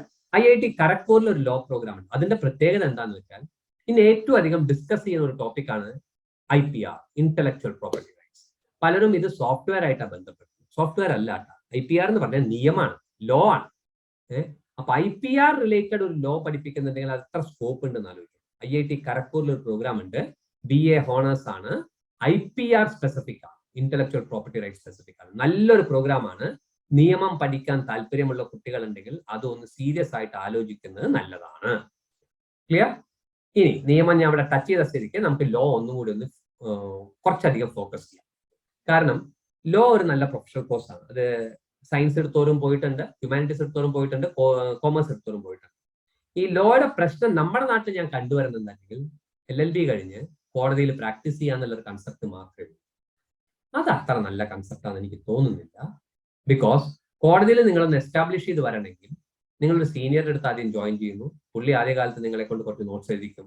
പിന്നെ കുറെ കൊല്ലം നിങ്ങളെ കൊണ്ട് ഡേറ്റ് മാറ്റിപ്പിക്കാനും ജാമ്യം എടുപ്പിക്കാനും വിടും. അപ്പോഴത്തേക്ക് നിങ്ങൾക്ക് ഒരു 10-32 വയസ്സാവും. പിന്നെയാണ് നിങ്ങൾക്ക് ഇൻട്രോഗേഷനുള്ള ചാൻസസ് തരിക. അങ്ങനെ തരുമ്പോൾ മാത്രമാണ്, വിസ്തരിക്കാനുള്ള ചാൻസസ് കിട്ടുമ്പോൾ മാത്രമാണ് ആസ് എ ലോയർ നമ്മൾ എസ്റ്റാബ്ലിഷ് ആവും. അപ്പൊ നിങ്ങൾക്ക് 10-35-36 വയസ്സ്. Yes, there is another option. നിങ്ങളുടെ ഫ്രണ്ടോ, ഫ്രണ്ടിന്റെ അച്ഛനോ, റിലേറ്റീവോ, അച്ഛനോ, നിങ്ങളുടെ സ്വന്തം അച്ഛനോ അമ്മയോ ഗ്രാൻഡ് പാരന്റ്സോ അങ്കിളോ ഒക്കെ ഉണ്ടെങ്കിൽ ലോയർ ആണെങ്കിൽ അവരുടെ കൂടെ കൂടിയാൽ നിങ്ങൾക്ക് 10-27 വയസ്സിലൊക്കെ അവർ നിങ്ങളെ ഡെവലപ്പ് ചെയ്ത് കൊണ്ടുവരും. അതർവൈസ് നിങ്ങളുടെ അവസ്ഥ ഇതാണ്. അപ്പൊ നിങ്ങൾക്ക് ലോ എടുത്തിട്ട് പിന്നെ എവിടെയാ സ്കോപ്പ്? 2-3 സ്കോപ്പ് ഉണ്ട്. അതാണ് നമ്മൾ അറിയുന്നത്. ഒന്ന്, നിങ്ങൾക്ക് ജുഡീഷ്യറിയിലേക്ക് പോവാം, എന്ന് വെച്ചാൽ പരീക്ഷ എഴുതി ജഡ്ജൊക്കെ ആയിട്ട് പോവാം. അതൊരു ഓപ്ഷനാണ്. അതിന് PSC ഒക്കെ എഴുതാം. അയ്യോ സാറേ എനിക്കത് പറ്റില്ല. ഫൈൻ, എനിക്കത് പറ്റില്ലെങ്കിൽ എനിക്ക് നിങ്ങളോട് പറയാനുള്ളത്, study language, as many language as possible, പ്രത്യേകിച്ച് ഇംഗ്ലീഷ്. ആ വൈ എന്ന് ഞാൻ പറഞ്ഞു. കേരളത്തിന്റെ പുറത്ത് ഒരു കൺസെപ്റ്റ് ഉണ്ട്. നമ്മുടെ നാട്ടിൽ ലോ ഫേംസ് എന്ന് പറയുന്ന ഒരു കൺസെപ്റ്റ് ഉണ്ട്. നമ്മുടെ നാട്ടിലെ ലോ ഫേം എന്ന് പറഞ്ഞാൽ 2-3 വക്കീലന്മാർ ഒരുമിച്ചിരിക്കുന്നു, അത് ലോ ഫേമാണ്. അവിടെ അങ്ങനെയല്ല. കാരണം ഈ വക്കീലന്മാർ ഇവിടെ ചെയ്യുന്നത് കേസസ് ആക്സെപ്റ്റ് ചെയ്ത് കേസസ് വാദിക്കുന്നു, അങ്ങനെ. അവിടെ ലോ ഫേം എന്ന് പറഞ്ഞാൽ അതല്ല. കമ്പനികൾ അവരുടെ മൊത്തം ലീഗൽ കാര്യങ്ങൾ ഈ ലോ ഫേംസിനെ ഏൽപ്പിക്കണം. അപ്പൊ അവരുടെ നിയമപരമായിട്ടുള്ള കോടതിയിലെ കാര്യങ്ങൾ അവർ നോക്കണം. അവരൊരു കമ്പനിയെ എക്വയർ ചെയ്യുന്നുണ്ടെങ്കിൽ, എക്വസിഷൻ വരുന്നുണ്ടെങ്കിൽ അതിന്റെ ഡോക്യുമെന്റേഷൻ ഇവർ നോക്കണം. ഗവൺമെന്റ്സ് ആയിട്ടുള്ള ലീഗൽ പ്രൊസീജിയേഴ്സ് മുഴുവൻ ഡോക്യുമെന്റേഷൻ ഇവർ നോക്കണം. ഇവര് 2 കമ്പനീസ് തമ്മിൽ മെർജ് ചെയ്യുന്നുണ്ടെങ്കിൽ അതിന്റെ കാര്യങ്ങൾ നോക്കണം. ജോയിന്റ് വെഞ്ചർ, ഇതെല്ലാം ഡോക്യുമെന്റേഷൻ, എല്ലാ കാര്യങ്ങളും നോക്കുന്നത് ഈ ലോ ഫേംസ് ആണ്. ഇവിടെ യങ്സ്റ്റേഴ്സിനെ എടുക്കുന്നത് ഒരു 2 കൊല്ലം മുമ്പ് വരെ, ഈ കഴിഞ്ഞ 2 കൊല്ലത്തെ എനിക്കറിയില്ല, ഈ കോവിഡ് പീരീഡ്, അതിന് മുന്നത്തെ ഞാൻ പറഞ്ഞുതരാം. പൂനെയിലൊക്കെ ലോ ഫേംസിൽ ഫ്രഷ് LLB ഗ്രാജുവേറ്റ്സ് എടുത്തിരുന്നത് ആനുവൽ സാലറി 3.6 lakh 3.4 lakh എന്നൊക്കെയുള്ള രീതിയിൽ. ഞാൻ വലിയ നല്ല ഏറ്റവും പ്രീമിയം യൂണിവേഴ്സിറ്റീസിന്റെ അല്ലെങ്കിൽ സെൻട്രൽ യൂണിവേഴ്സിറ്റീസിന്റെ കാര്യമല്ല പറഞ്ഞത്, സാധാരണ ലോ കോളേജിൽ പഠിക്കുന്ന കുട്ടികളുടെ കാര്യമാണ്. ക്ലിയർ? അപ്പൊ ഇവരുടെ ഇവിടെ ചെക്ക് ചെയ്യുന്നത് എന്താ, നിയമം അറിയോ എന്നുള്ളത് ഒരു വശം. 2, ഇവർ ഇംഗ്ലീഷ് ഭാഷയാണ് ചെക്ക് ചെയ്യുന്നത്. ഇംഗ്ലീഷ് ഭാഷയല്ല, പരമാവധി ലാംഗ്വേജസ് അറിഞ്ഞാൽ അത്രയും നല്ല. പക്ഷെ ഇംഗ്ലീഷ് ഒരു സംശയം വേണ്ട, അനിവാര്യമാണ്. കാരണം ഇവിടെ ഈ കയറുന്ന കുട്ടികൾ 22, 23, 24 വയസ്സായ കുട്ടികൾ, ഇവർ ഇന്ററാക്ട് ചെയ്യുക ഈ വലിയ MNCസിന്റെ മാനേജീരിയൽ കാഡറിലുള്ള ആൾക്കാരായിട്ടാണ്. അവരായിട്ട് ഇന്ററാക്ട് ചെയ്യുമ്പോൾ language of communication should be in English. വേറെ വഴിയില്ല. നിങ്ങൾ ആസ് മെനി ലാംഗ്വേജസ് പഠിച്ചാൽ എന്താ ഗുണം? ഈ ലോ ഫേം ഇന്റർനാഷണൽ ഫേം ആണ്, ഇന്ത്യയുടെ വേൾഡിലെ വിവിധ ഭാഗത്ത് അവർക്ക് ബ്രാഞ്ചസ് ഉണ്ടെങ്കിൽ നിങ്ങൾക്ക് പല രാജ്യങ്ങളിൽ അവരുടെ ഡെപ്യൂട്ടേഷനിൽ വിടാനും സാധ്യതയുണ്ട്. സോ അങ്ങനെ ഒരു ഓപ്ഷൻ ഉണ്ട്. സോ ഈ ലോ ഫേംസ് എന്നുള്ളൊരു കൺസെപ്റ്റ് നിങ്ങൾ മനസ്സിലാക്കിക്കോളൂ. ലോ ഫേംസിൽ കയറാനാണെങ്കിൽ study language in the sense oral communication ആണ് കൂടുതൽ ഫോക്കസ് കേട്ടോ. റിട്ടേൺ വേണം, വേണ്ടെന്നല്ല. ബട്ട് റിട്ടേൺ നമുക്ക് മെയിൽ നമ്മുടെ ഓഫീസിൽ വേറെ ആൾക്കാരെ കൊണ്ട് ചെയ്യിക്കാം, കുഴപ്പമില്ല. ബട്ട് മാനേജറോട് ഞാൻ സംസാരിക്കണമെങ്കിൽ എനിക്ക് വേറെ ആൾക്കാരോട് ചെയ്യിക്കാൻ പറ്റില്ല, ഞാൻ തന്നെ ചെയ്യാം. ക്ലിയർ? അപ്പോൾ ഓറൽ കമ്മ്യൂണിക്കേഷൻ വളരെ ഇമ്പോർട്ടൻ്റ് ആണ്, അതൊന്ന് ശ്രദ്ധിക്കും. Okay, so that's law for you. ഇനി നമുക്ക് നേരെ അവിടെ നിന്ന് തിരിക്കാം. ലിറ്ററേച്ചർ കഴിഞ്ഞു, ലോ കഴിഞ്ഞു, ഞാൻ കുറച്ച് കാര്യം ഇനി അധികം ഒന്ന് ഫോക്കസ് ചെയ്തു. ഇനി നമുക്ക് നോക്കേണ്ടത് നിങ്ങളുടെ ഫസ്റ്റ് ഗ്രൂപ്പ് എന്ന് ഞങ്ങൾ പറയുന്ന, നിങ്ങളുടെ ഭാഷയിൽ പറഞ്ഞാൽ physics chemistry PCM, physics chemistry maths എടുക്കുന്ന കുട്ടികൾ. യൂഷ്വലി അതിൻ്റെ ഒപ്പം കമ്പ്യൂട്ടർ സയൻസ് ആയിരിക്കും +1 ഓപ്ഷൻ തരിക, അപ്പൊ അതെടുക്കും. ഇല്ലെങ്കിൽ വേറെ ഏതെങ്കിലും അങ്ങനത്തെ കോഴ്സ്. ഇവരുടെ പ്രൈമറി ഫോക്കസ് എഞ്ചിനീയർ ആവാണ്. ഫൈൻ, എഞ്ചിനീയർ ആവാൻ ഏതൊക്കെയാണ്? പല ഓപ്ഷൻസ്. എനിക്ക് നിങ്ങളോട് പറയാനുള്ളത്, നമ്മൾ ഇപ്പോഴത്തെ ഒരു അവസ്ഥയിൽ ഞാൻ നിങ്ങളോട് സജസ്റ്റ് ചെയ്യാം, ഒരു 3-4 എഞ്ചിനീയറിംഗ് സ്പെസിഫിക് ആയിട്ട് പറയാം. എല്ലാം മോശം എന്നല്ല ഞാൻ പറയുന്നത്, 3-4 സ്പെസിഫിക് ആയിട്ട് സ്കോപ്പ് ഉള്ളത് പറയാം. ഒന്ന് കമ്പ്യൂട്ടർ സയൻസ് തന്നെയാണ്. കാരണം ഇപ്പൊ computer science with artificial intelligence എവിടെയെങ്കിലും ഉണ്ടോ എന്ന് നോക്കുക, അത് നല്ലൊരു പ്രോഗ്രാം ആയിരിക്കും. CS വിത്ത് AI എന്നുള്ള CS മാത്രമല്ലാണ്ട്, കാരണം ഈ AI അപ്ലൈ ചെയ്യുന്ന ഒരുപാട് മേഖലകൾ ഇപ്പോൾ വന്നുകൊണ്ടിരിക്കുകയാണ്. We are still seeing only the tip of the iceberg കേട്ടോ. AIയുടെ അതിന്റെ സ്കോപ്പ് കാണാൻ കെടുക്കണേ ഉള്ളത്. ആ ഐസ്ബർഗിന്റെ ടിപ്പ് മാത്രമേ നമ്മൾ കാണുള്ളൂ. AI നല്ലൊരു ഓപ്ഷനാണ്. അപ്പൊ CS വിത്ത് AI നിങ്ങൾക്ക് നല്ലൊരു ഓപ്ഷനാണ്. കാരണം ഇപ്പൊ തന്നെ നമ്മൾ നോക്കിക്കോളൂ, കഴിഞ്ഞ 2 കൊല്ലത്തെ കേസ് എടുക്കുക, നമ്മൾ അതിന്റെ അപ്പുറത്തേക്ക് ഒന്ന് നോക്കണം. AIയുടെയോ അല്ലെങ്കിൽ CS-ന്റെ ഇമ്പോർട്ടൻസ് അറിയണം, കമ്പ്യൂട്ടർ സയൻസിന്റെ ഇമ്പോർട്ടൻസ് അറിയണം. ബാങ്കിൽ പോയി ട്രഷറിയിൽ പോയിട്ട് പൈസ എടുത്തിരുന്ന അമ്മൂമ്മമാരും മുത്തശ്ശന്മാരും വരെ ഇപ്പൊ ഗൂഗിൾ പേ യൂസ് ചെയ്യാൻ തുടങ്ങി, ഇല്ലേ? നമുക്കറിയാം, ഒരു ഓൺലൈൻ പെർച്ചേസസ് അറിഞ്ഞു തുടങ്ങി. എങ്ങനെയാ ഇതിന്റെ ഡെവലപ്മെന്റ് ആണ്, കമ്പ്യൂട്ടർ സയൻസിന്റെ അപ്ലിക്കേഷനാണ് ഞാൻ പറയുന്നത്. ഞാൻ ബാക്കി ഒരു മേഖലയും നോക്കില്ല, ഫിനാൻഷ്യൽ സെഗ്മെന്റ് മാത്രം നോക്കാം. ബാങ്കിങ് റിലേറ്റഡ് ആണെങ്കിലും പർച്ചേസ് റിലേറ്റഡ് ആണെങ്കിലും ഓൺലൈൻ ട്രേഡിംഗ് പർച്ചേസ് എന്താ പറയുക ബിസിനസ് റിലേറ്റഡ് ആണെങ്കിലും നമ്മൾ അത്രയും അഡ്വാൻസ്ഡ് ആയിക്കൊണ്ടിരിക്കുക. ഇപ്പൊ നമ്മൾ ഈ നടത്തുന്ന തന്നെ സൂം മീറ്റിംഗ് ആണ്. മനസ്സിലായി? ഇതെങ്ങനെയാണ് നടക്കുന്നത്? സൂമും ഗൂഗിൾ മീറ്റും ഒക്കെ എങ്ങനെയാണ് നടക്കുന്നത്? ഇതൊക്കെ കമ്പ്യൂട്ടർ സയൻസിന്റെ അഡ്വാൻസ്മെന്റ് ആണ്. ഈ കഴിഞ്ഞ 2 കൊല്ലം കൊണ്ടാണ് നമ്മൾ ഇത്ര ഇതിന് സ്കോപ്പ് നമ്മൾ മീൻസ് ഇതിന്റെ ഒരു യൂസേജ് നമ്മൾ തുടങ്ങിയിട്ടുള്ളത്. അപ്പൊ ഇനിയും വരും ഇങ്ങനത്തെ പല യൂസേജ്. അപ്പോൾ കമ്പ്യൂട്ടർ സയൻസ് നല്ല സ്കോപ്പുള്ള ഒരു മേഖലയാണ്. രണ്ടാമത്തെ എനിക്ക് എഞ്ചിനീയേഴ്സിനോട് പറയാനുള്ളത് മെക്കാനിക്കലാണ്. മെക്കാനിക്കൽ നല്ലൊരു ഓപ്ഷനാണ്. ഇന്ത്യയുടെ അകത്തും ഇന്ത്യയുടെ പുറത്തും നിങ്ങൾക്ക് നല്ലൊരു സ്കോപ്പ് ഉള്ള ഒരു എന്താ പറയുക ഓപ്ഷൻ തന്നെയാണ് മെക്കാനിക്കൽ. ക്ലിയർ? മൂന്നാമത്തെ ഓപ്ഷൻ, നിങ്ങൾ ഇതിന്റെ ഓരോന്നിനും എനിക്ക് n നമ്പർ ഓഫ് എക്സാമ്പിൾസും ഡീറ്റെയിൽസ് തരാൻ പറ്റും. ബട്ട് നമുക്ക് അഗെയിൻ പല കാര്യങ്ങളും ടച്ച് ചെയ്യാനുള്ളത് കൊണ്ടാണ് ഞാൻ ഓടിച്ചു പോകുന്നത്. മൂന്നാമത്തെ എനിക്ക് നിങ്ങളോട് പറയാനുള്ളത് സിവിൽ എഞ്ചിനീയറിംഗ് ആണ്, നല്ലൊരു ഓപ്ഷനാണ്. കാരണം ഇന്ന് ഞാൻ കണ്ടുവരുന്ന ഒരു പ്രവണതയാണ്, സിവിൽ എഞ്ചിനീയറിംഗ് കഴിഞ്ഞവരെയും BSc അഗ്രികൾച്ചർ കഴിഞ്ഞവരെയും ബാങ്ക്സ് സ്പെസിഫിക് ആയിട്ട് ഓഫീസേഴ്സ് ആയിട്ട് എടുക്കുന്നുണ്ട്. അതൊരു കാരണം ഞാൻ അതിന്റെ പുറകെ റിസർച്ച് ചെയ്തു. ഞാൻ മനസ്സിലാക്കിയത്, അഗ്രികൾച്ചർ അവിടെ നിൽക്കട്ടെ, ഞാനത് സയൻസ് എടുക്കും ബയോളജി എടുക്കുമ്പോൾ പറയാം. ഇവിടെ ഞാൻ സിവിൽ എഞ്ചിനീയറിംഗ് മാത്രം ഫോക്കസ് ചെയ്യാം. ഏറ്റവും അധികം ലോൺ കൊടുക്കുന്ന ഒരു മേഖല ഇൻഫ്രാസ്ട്രക്ചർ ഇൻഡസ്ട്രിയാണ് ബാങ്ക്സ് എന്ന് വെച്ചാൽ ബിൽഡിങ്സിനും മാൾസിനും റോഡ്സിനും ഡാംസിനും ഒക്കെയാണ്. അപ്പൊ അവിടെ ഒരു സിവിൽ എഞ്ചിനീയർ പ്രൊബേഷണറി ഓഫീസർ ഉണ്ടെങ്കിൽ ഇതിന്റെ കാര്യങ്ങൾ നോക്കാനൊക്കെ വളരെ എളുപ്പമാണ്. പ്രപ്പോസൽ ആണെങ്കിലും ബഡ്ജറ്റിംഗ് എല്ലാ കാര്യങ്ങളും ലോണിന്റെ കാര്യത്തിൽ അവർക്ക് എക്സ്റ്റേണലി ഒരാളെ ഡിപ്പെൻഡ് ചെയ്യേണ്ട ബാങ്ക്. അതുകൊണ്ടാണ് സിവിൽ എഞ്ചിനീയേഴ്സിനെ പ്രൊബേഷണറി ഓഫീസറായിട്ട് എടുക്കുന്നത്. സോ ഈ ഒരു ഓപ്ഷൻ നിങ്ങൾ മനസ്സിലാക്കിക്കോളൂ. സിവിൽ എഞ്ചിനീയറിന് അല്ലാണ്ട് ജോലികൾ സാധ്യതകൾ ഉണ്ട് കേട്ടോ. കാരണം ഇന്ത്യയിലും പുറത്തും ഇൻഫ്രാസ്ട്രക്ചർ ഇൻഡസ്ട്രി ഇത്രമാത്രം ഗ്രോ ചെയ്യുന്നത് കൊണ്ട് സിവിൽ എഞ്ചിനീയേഴ്സിന് അത്രയും സ്കോപ്പ് ഉണ്ട്. ഇത് കൂടാതെ ഒരു ഓപ്ഷനാണ് എനിക്ക് നിങ്ങളോട് പറയാനുള്ള ആർക്കിടെക്ചർ. ഇത് ഇതിന്റെ കൂട്ടത്തിൽ പറയാൻ പാടില്ല എന്നാണ് എന്റെ അറിവ് പറയുന്നത്. പക്ഷെ നമ്മുടെ നാട്ടിൽ സിവിൽ എഞ്ചിനീയറും ആർക്കിടെക്ചറും ഒരുപോലെയാണ് പറയുന്നത്. ഇത് രണ്ടാണ്. ഇത് കണ്ടുകൊണ്ടിരിക്കുന്ന പാരന്റ്സ് അറിഞ്ഞിരിക്കണം, കുട്ടികൾ അറിഞ്ഞിരിക്കണം. ആർക്കിടെക്ചർ ഒരു എഞ്ചിനീയറിംഗ് പ്രോഗ്രാം അല്ല. BArch എന്നുള്ളത് അതൊരു ഡിസൈനിങ് പ്രോഗ്രാമാണ്. അത് ഒരിക്കലും എഞ്ചിനീയറിംഗ് അല്ല. യെസ്, എഞ്ചിനീയറിംഗ് കോളേജിൽ പഠിപ്പിക്കേണ്ട, എഞ്ചിനീയറിംഗ് കോളേജിന്റെ തൊട്ടടുത്തുള്ള അതേ ക്യാമ്പസിൽ വേറെ ബിൽഡിംഗിൽ പഠിപ്പിക്കേണ്ട, ഇതൊക്കെ ശരിയാണ്. പക്ഷെ ആർക്കിടെക്ചർ ഒരു ഡിസൈനിങ് പ്രോഗ്രാം ആണ്. It is not an engineering programme. BTech സിവിലും BArch തമ്മിൽ വളരെയധികം വ്യത്യാസമുണ്ട്. സാറേ എനിക്ക് ഏതാ നല്ലത്? ഫൈൻ, അങ്ങനെ ഒരു ചോദ്യം നിങ്ങളുടെ ആരുടെയെങ്കിലും മനസ്സിലുണ്ടെങ്കിൽ, നിങ്ങൾ ജോമെട്രിക്കൽ ഫിഗേഴ്സ് വരയ്ക്കാൻ മാത്രമാണ്, ഫിസിക്സും മാത്സും മാത്രമാണ് നിങ്ങളുടെ സ്ട്രെങ്ത് എങ്കിൽ, ക്രിയേറ്റീവ് ആയിട്ട് എന്തെങ്കിലും ഇമാജിൻ ചെയ്യാനോ പിക്ചറൈസ് ചെയ്യാനോ ആ കൺസെപ്റ്റ് കാണാനോ നിങ്ങൾക്ക് പറ്റുന്നില്ലെങ്കിൽ നിങ്ങൾ സിവിലിന് പൊക്കോളൂ. അതാണ് നിങ്ങൾക്ക് നല്ലത്, യാതൊരു തെറ്റില്ല. സിവിൽ നല്ല ഓപ്ഷൻ തന്നെയാണ്, ഞാൻ നിങ്ങളോട് പറഞ്ഞു. അതേസമയം നിങ്ങൾക്ക് ക്രിയേറ്റീവ് ആയിട്ട് വിഷ്വലൈസ് ചെയ്യാനുള്ള കപ്പാസിറ്റി ഉണ്ട്. Along with that you got, അതായത് ആപ്റ്റിറ്റ്യൂഡ് ഫോർ വിഷ്വലൈസിങ്, എന്റെ ഭാഷയിൽ പറഞ്ഞാൽ സ്പേഷ്യൽ ഇന്റലിജൻസ് വളരെ ഹൈ ആയിട്ടുണ്ടെങ്കിൽ നിങ്ങൾക്ക് ആർക്കിടെക്ചറിന് പോകാം. ഇങ്ങനെയാണ് നമ്മൾ ഏതിന് പോകണം എന്നത് ഡിസൈഡ് ചെയ്യുക. Clear? So that is one more option for you. സാറേ എനിക്ക് ഇതൊന്നും പറ്റില്ല, ഞാൻ ട്രഡീഷണൽ സയൻസ് ഏതൊക്കെ പോകാം? യെസ്, നിങ്ങൾക്ക് പോകാമല്ലോ. നിങ്ങൾക്ക് ഫിസിക്സ് പോകാം, മാത്സ് എടുക്കാം, കെമിസ്ട്രി എടുക്കാം. ഇതിലൊക്കെ ഞാൻ ടച്ച് ചെയ്യുന്നില്ല. ഞാൻ പറഞ്ഞില്ലേ, അത് എല്ലാവരും പറഞ്ഞു തരുന്ന കാര്യങ്ങൾ. അപ്പൊ ഞാൻ അതിന്റെ സ്കോപ്പ് ഞാൻ ടച്ച് ചെയ്യില്ല. ഞാൻ പറയാൻ പോകുന്നത് നിങ്ങളോട് അധികം ഫോക്കസ് ചെയ്യാത്ത മേഖലയാണ്. രണ്ടെണ്ണമാണ്. ഒന്ന് സ്റ്റാറ്റി. BSc സ്റ്റാറ്റിസ്റ്റിക്സ് ഒരു നല്ല ഓപ്ഷൻ. ഇപ്പൊ ഇതിലുള്ള ചില കുട്ടികൾക്ക് മനസ്സിലാവില്ല. +1 കുട്ടിക്ക് ചിലപ്പോൾ മനസ്സിലാവും, ബാക്കിയുള്ള കുട്ടികൾക്ക് മനസ്സിലാവില്ല സ്റ്റാറ്റി എന്ന് പറഞ്ഞാൽ എന്താണ്. സ്റ്റാറ്റി എന്ന് പറയുമ്പോൾ നമ്മുടെ ഈ ആവറേജ് ഒക്കെ ഇല്ലേ, മീൻ, മീഡിയൻ, മോഡ്, നമ്മൾ അരിത്തമാറ്റിക് മീൻ നോക്കണു, ജോമെട്രിക് മീൻ നോക്കണു, ഇതിന്റെ ഇതൊക്കെ സ്റ്റാറ്റിയാണ്. ഇത് നിങ്ങൾ സ്കൂളിൽ പഠിക്കുമ്പോൾ ഇതാണ് നിങ്ങളുടെ സ്റ്റാറ്റി. വളരെ ഹൈ ആയിട്ട് പോകും. ഡീവിയേഷൻ, സ്റ്റാൻഡേർഡ് ഡീവിയേഷൻ എന്നൊക്കെ പറഞ്ഞു പോകും. നിങ്ങൾ +2 എത്തും. ഈ സ്റ്റാറ്റി നല്ല സ്കോപ്പ് ഉള്ളതാണ്. കാരണം നമ്മൾ എന്ത് സാധനം വാങ്ങണ്ടെങ്കിലും, നമ്മൾ എന്ത് സാധനം ഉപയോഗിക്കണ്ടെങ്കിലും കമ്പനിക്കാര് അതിനൊരു സർവേ ഒക്കെ നടത്തിയിട്ടാണ് ഇത് ഇന്ന കളർ വേണം, അല്ലെങ്കിൽ ഇന്ന വോള്യൂം വേണം, അല്ലെങ്കിൽ ഇന്ന വെയിറ്റ് വേണം എന്നൊക്കെ പറയും. അതെങ്ങനെയാണ് ആരാ ചെയ്യണേ? എക്സ്പേർട്ട് ആയിട്ടുള്ള സ്റ്റാറ്റിസ്റ്റീഷ്യൻസ് അനലൈസ് ചെയ്ത് അസസ് ചെയ്ത് കൊടുക്കുന്ന റിപ്പോർട്ട് അനുസരിച്ചിട്ടാണ് ഓരോന്നും അവർ ഇറക്കുന്നത്. ഓരോ സാധനം നമ്മുടെ നാടൻ ഭാഷയിൽ പറഞ്ഞാൽ ഉപ്പ് മുതൽ കൽപ്പൂരം വരെയുള്ള എല്ലാ സാധനങ്ങളുടെ പിന്നിലും, അതിന്റെ പാക്കിന്റെ പിന്നിൽ, അതിന്റെ കളറിന്റെ പിന്നിൽ, അതിന്റെ ഡിസൈനിന്റെ പിന്നിൽ ഒരു സ്റ്റാറ്റിസ്റ്റീഷ്യന്റെ കയ്യിൽ. അപ്പൊ എത്രമാത്രം അപ്ലിക്കേഷൻ ഉണ്ടെന്ന് മനസ്സിലാക്കും. അപ്പൊ അതൊരു നല്ലൊരു പ്രോഗ്രാമാണ്. ഇത് ഒരു 5 വർഷം മുമ്പ് വരെയാണെങ്കിൽ ഞാൻ ഇത് മാത്രം പറഞ്ഞു നിർത്തും.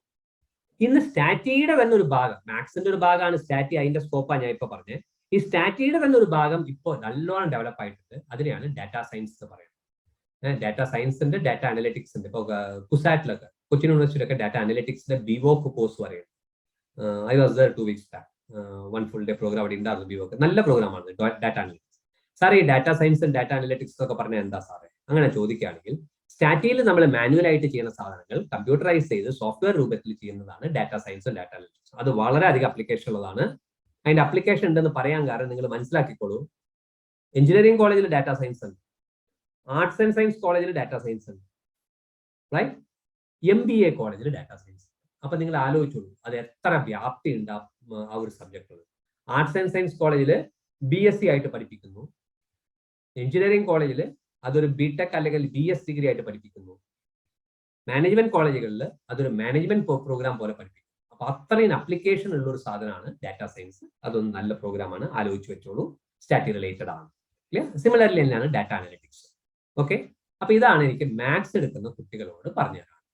ഇനി ഇതിൽ സയൻസ്, അതായത് ബയോ സയൻസ് എടുക്കുന്ന കുട്ടികളാണ്, ബയോളജി.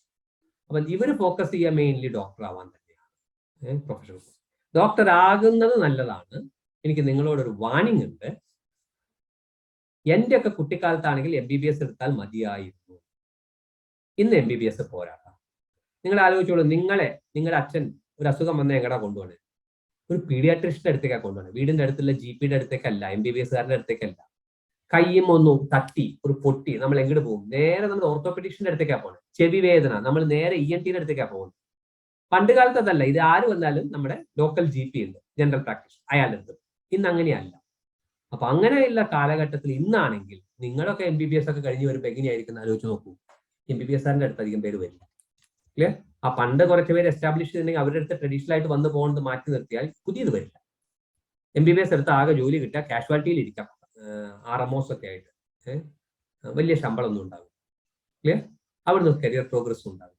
അപ്പൊ MBBS എടുക്കാൻ ആഗ്രഹമുള്ള കുട്ടികളോട് എനിക്ക് പറയാനുള്ളത്, നിങ്ങൾ MD MS-ലേക്ക്, അതായത് PG ചെയ്യാനുള്ള ഒരു തയ്യാറെടുപ്പും കൂടി വേണം. അതും കൂടി കഴിഞ്ഞാലേ നിങ്ങളുടെ വിദ്യാഭ്യാസം കഴിയുള്ളൂ. അതിന് നിങ്ങൾ മെന്റലി റെഡി ആയിട്ട് വേണം പോകാൻ. ഞാനിത് മെന്റലി റെഡി ആവാന്ന് പറയാൻ കാരണം, ഇഫ് നിങ്ങളുടെ പാരന്റ്സിന്റെ കയ്യിൽ സാമ്പത്തികം നല്ല രീതിയിലാണെങ്കിൽ യെസ് PG മേടിക്കാം. PGക്ക് പല യൂണിവേഴ്സിറ്റീസും ലാക്സ് അല്ല കേട്ടോ, ക്രോർസ് ആണ്. അപ്പൊ അത് സ്പെയർ ചെയ്യാനുള്ള ഇൻകം ഉള്ള പാരന്റ്സിന് കുഴപ്പമില്ല. അതല്ലാത്ത കുട്ടികൾ മനസ്സിലാക്കാൻ വേണ്ടി ഞാൻ പറയണേ. അപ്പൊ ക്രോർസ് നമുക്ക് അഫോർഡബിൾ ആണ്. അപ്പൊ നമുക്ക് മെറിറ്റിൽ കിട്ടണം. ടോട്ടൽ നമ്പർ ഓഫ് MBBS എത്ര പേര് പാസ്സാവുണ്ടോ അതിന്റെ 10% PG സീറ്റ് ഉള്ളൂട്ടാ ഇന്ത്യയിൽ. അപ്പൊ നിങ്ങൾ എവിടെയാ കോമ്പീറ്റ് ചെയ്യണമെന്ന് മനസ്സിലാക്കി. അപ്പൊ PG കിട്ടുക എന്ന് പറഞ്ഞാൽ നിങ്ങൾ അത്രമാത്രം ഡെഡിക്കേറ്റഡ് ആയിട്ട് ഒരു MBBS മുതൽ തന്നെ PG ഓറിയന്റഡ് സ്റ്റഡി നടത്തിയാൽ മാത്രമേ നിങ്ങൾക്ക് അതിലേക്ക് കിട്ടുള്ളൂ. അപ്പൊ അതൊന്ന് ഫോക്കസ് ചെയ്ത് പഠിക്കണം. ഫസ്റ്റ് അറ്റംപ്റ്റ് കിട്ടണം എന്നില്ല, പലർക്കും സെക്കൻഡും തേർഡും ഫോർത്ത് അറ്റംപ്റ്റിലൊക്കെ കിട്ടണം. അതുകൊണ്ടാണ് ഒരു 10 years നിങ്ങൾ പിടിച്ചോളൂ. ഒരു 5 years, 4.5 years പിടിച്ചോളൂ MBBS-ന്. അനദർ 5 years PG ഇതാവാൻ. അപ്പോ നിങ്ങളുടെ +2 കഴിഞ്ഞ ഒരു 10 വർഷമെങ്കിലും ഏറ്റവും ചുരുങ്ങിയത് പഠിക്കാൻ നിങ്ങൾ തയ്യാറാണെങ്കിൽ മാത്രം MBBS-ന് പോയാൽ മതി. അല്ലെങ്കിൽ നിങ്ങൾ റിപ്പൻഡ് ചെയ്യും പിന്നീട്. അതുകൊണ്ടാണ് I don't want you people to repent. But if you are focused, go for it. PG എടുക്കുന്നത് നല്ലതാണ്. ക്ലിയർ? വേറെ ഓപ്ഷൻസ് എന്തൊക്കെയാണ്? വേറെ നിങ്ങൾക്ക് ഓപ്ഷൻസ് ഡോക്ടർ ആവാനുള്ള ഓപ്ഷൻ BAMS ഉണ്ട്, ആയുർവേദ, BHMS ഉണ്ട്, ഹോമിയോ, BUMS ഉണ്ട്. നമ്മുടെ നാട്ടിൽ ഈ ആയുർവേദ ഹോമിയോ മാത്രമേ ഉള്ളൂ. പക്ഷേ ഇന്ത്യയുടെ ബാക്കിയുള്ള പ്ലേസസിൽ പോയാൽ you got something called Unani, you got something called Siddha medicine. ഇതിന്റെ ഒക്കെ ഡിഗ്രി പ്രോഗ്രാംസ് ഉണ്ട്. BNYS, നാച്ചുറോപ്പതി ആൻഡ് സിദ്ധ എന്നൊക്കെ പറഞ്ഞു. ഞാൻ തൽക്കാലം ഇവിടെ പറയാത്തത് നമ്മുടെ നാട്ടിൽ അതിന് സ്കോപ്പ് കുറവാണ്. So we are not going to touch those.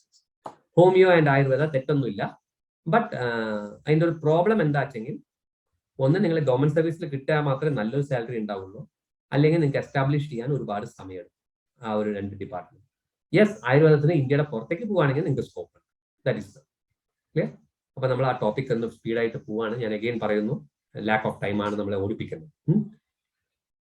സാറേ ഇത് കഴിഞ്ഞു, ഇനി എനിക്ക് എന്തൊക്കെയാണ് നിങ്ങളുടെ മുമ്പിൽ പിന്നെയുള്ള ഓപ്ഷൻസ് ആണ് ഞാൻ പറയുന്നത്. ഞാൻ നേരത്തെ സിവിൽ പറഞ്ഞപ്പോൾ ഒരു കാര്യം പറഞ്ഞു, ആഗ്രി നല്ലൊരു പ്രോഗ്രാം ആണ് കേട്ടോ. BSc ആഗ്രി നിങ്ങളതൊന്ന് അറിഞ്ഞിരിക്കണം. റിലേറ്റഡ് ആയിട്ടുള്ള നമ്മുടെ നാട്ടിൽ തന്നെ നിങ്ങൾക്ക് ഗവൺമെന്റ് സെക്ടറിൽ തന്നെ ജോലി കിട്ടാനുള്ള സാധ്യത അത്രമാത്രം ഉണ്ട്. അതിന് മെയിൻ റീസൺ ഞാൻ കാണുന്നത്, MBBS-നും BTech-നും ഇപ്പോഴും ഇവിടെ കണ്ടമാനം സ്വാശ്രയ മേഖലയിൽ കോളേജസ് ഉണ്ട്. ആഗ്രി ആൻഡ് വെറ്ററിനറി ഇല്ല കേരളത്തിൽ. അതുകൊണ്ട് തന്നെ ഇവിടെ പാസ്സാകുന്നവർ മിക്കവർക്കും ഇവിടെ തന്നെ എംപ്ലോയിഡ് ആകുന്നുണ്ട്. കാരണം ഓരോ വർഷം റിട്ടയർമെന്റും ഈ പാസ്സാവുന്നവരും വെച്ച് നോക്കുമ്പോൾ നമുക്ക് PSc കിട്ടി പോകാനുള്ള സാധ്യത പലർക്കുണ്ട്. ഗവൺമെന്റ് സർവീസാണ് ഞാൻ പറയുന്നത്. അതല്ല, നിങ്ങൾക്ക് ടീച്ചിങ് പ്രൊഫഷൻ താല്പര്യം ഉണ്ടെങ്കിൽ MSc എടുത്ത് PhD കൂടി എടുത്താൽ നിങ്ങൾക്ക് അഗ്രികൾച്ചർ യൂണിവേഴ്സിറ്റികളിൽ പ്രൊഫസേഴ്സ് ആയിട്ടൊക്കെ ജോലി ചെയ്യാൻ പറ്റും. സ്റ്റാർട്ടിങ്ങിൽ പ്രൊഫസർ അല്ല, ട്യൂട്ടർ ആയിട്ടൊക്കെ കയറി നിങ്ങൾക്ക് അങ്ങനെ കയറി പോകാൻ പറ്റും. ഇത് കൂടാതെ ഒരു പ്രോഗ്രാമാണ് എനിക്ക് നിങ്ങളോട് പറയാനുള്ളത്. അത് ശ്രദ്ധിച്ച് കേട്ടോളൂ. MBA എന്ന് പറയുമ്പോൾ നമ്മൾ കേട്ടിട്ടുള്ളത് MBA ഫിനാൻസും, MBA മാർക്കറ്റിംഗും, MBA HR-ഉം, MBA സിസ്റ്റംസും അങ്ങനെയല്ല. ഇപ്പൊ എടുക്കുകയാണെങ്കിൽ hotel management, hospital management, logistics, etcetera, supply chain എന്നൊക്കെ കുറെ. ഞാൻ നിങ്ങളോട് പറയാൻ പോകുന്ന ഒരു MBA കേരളത്തിൽ ഒരേ ഒരു പ്ലേസിലേ ഉള്ളൂ, Thrissur. Being a Thrissurian, I am happy for that.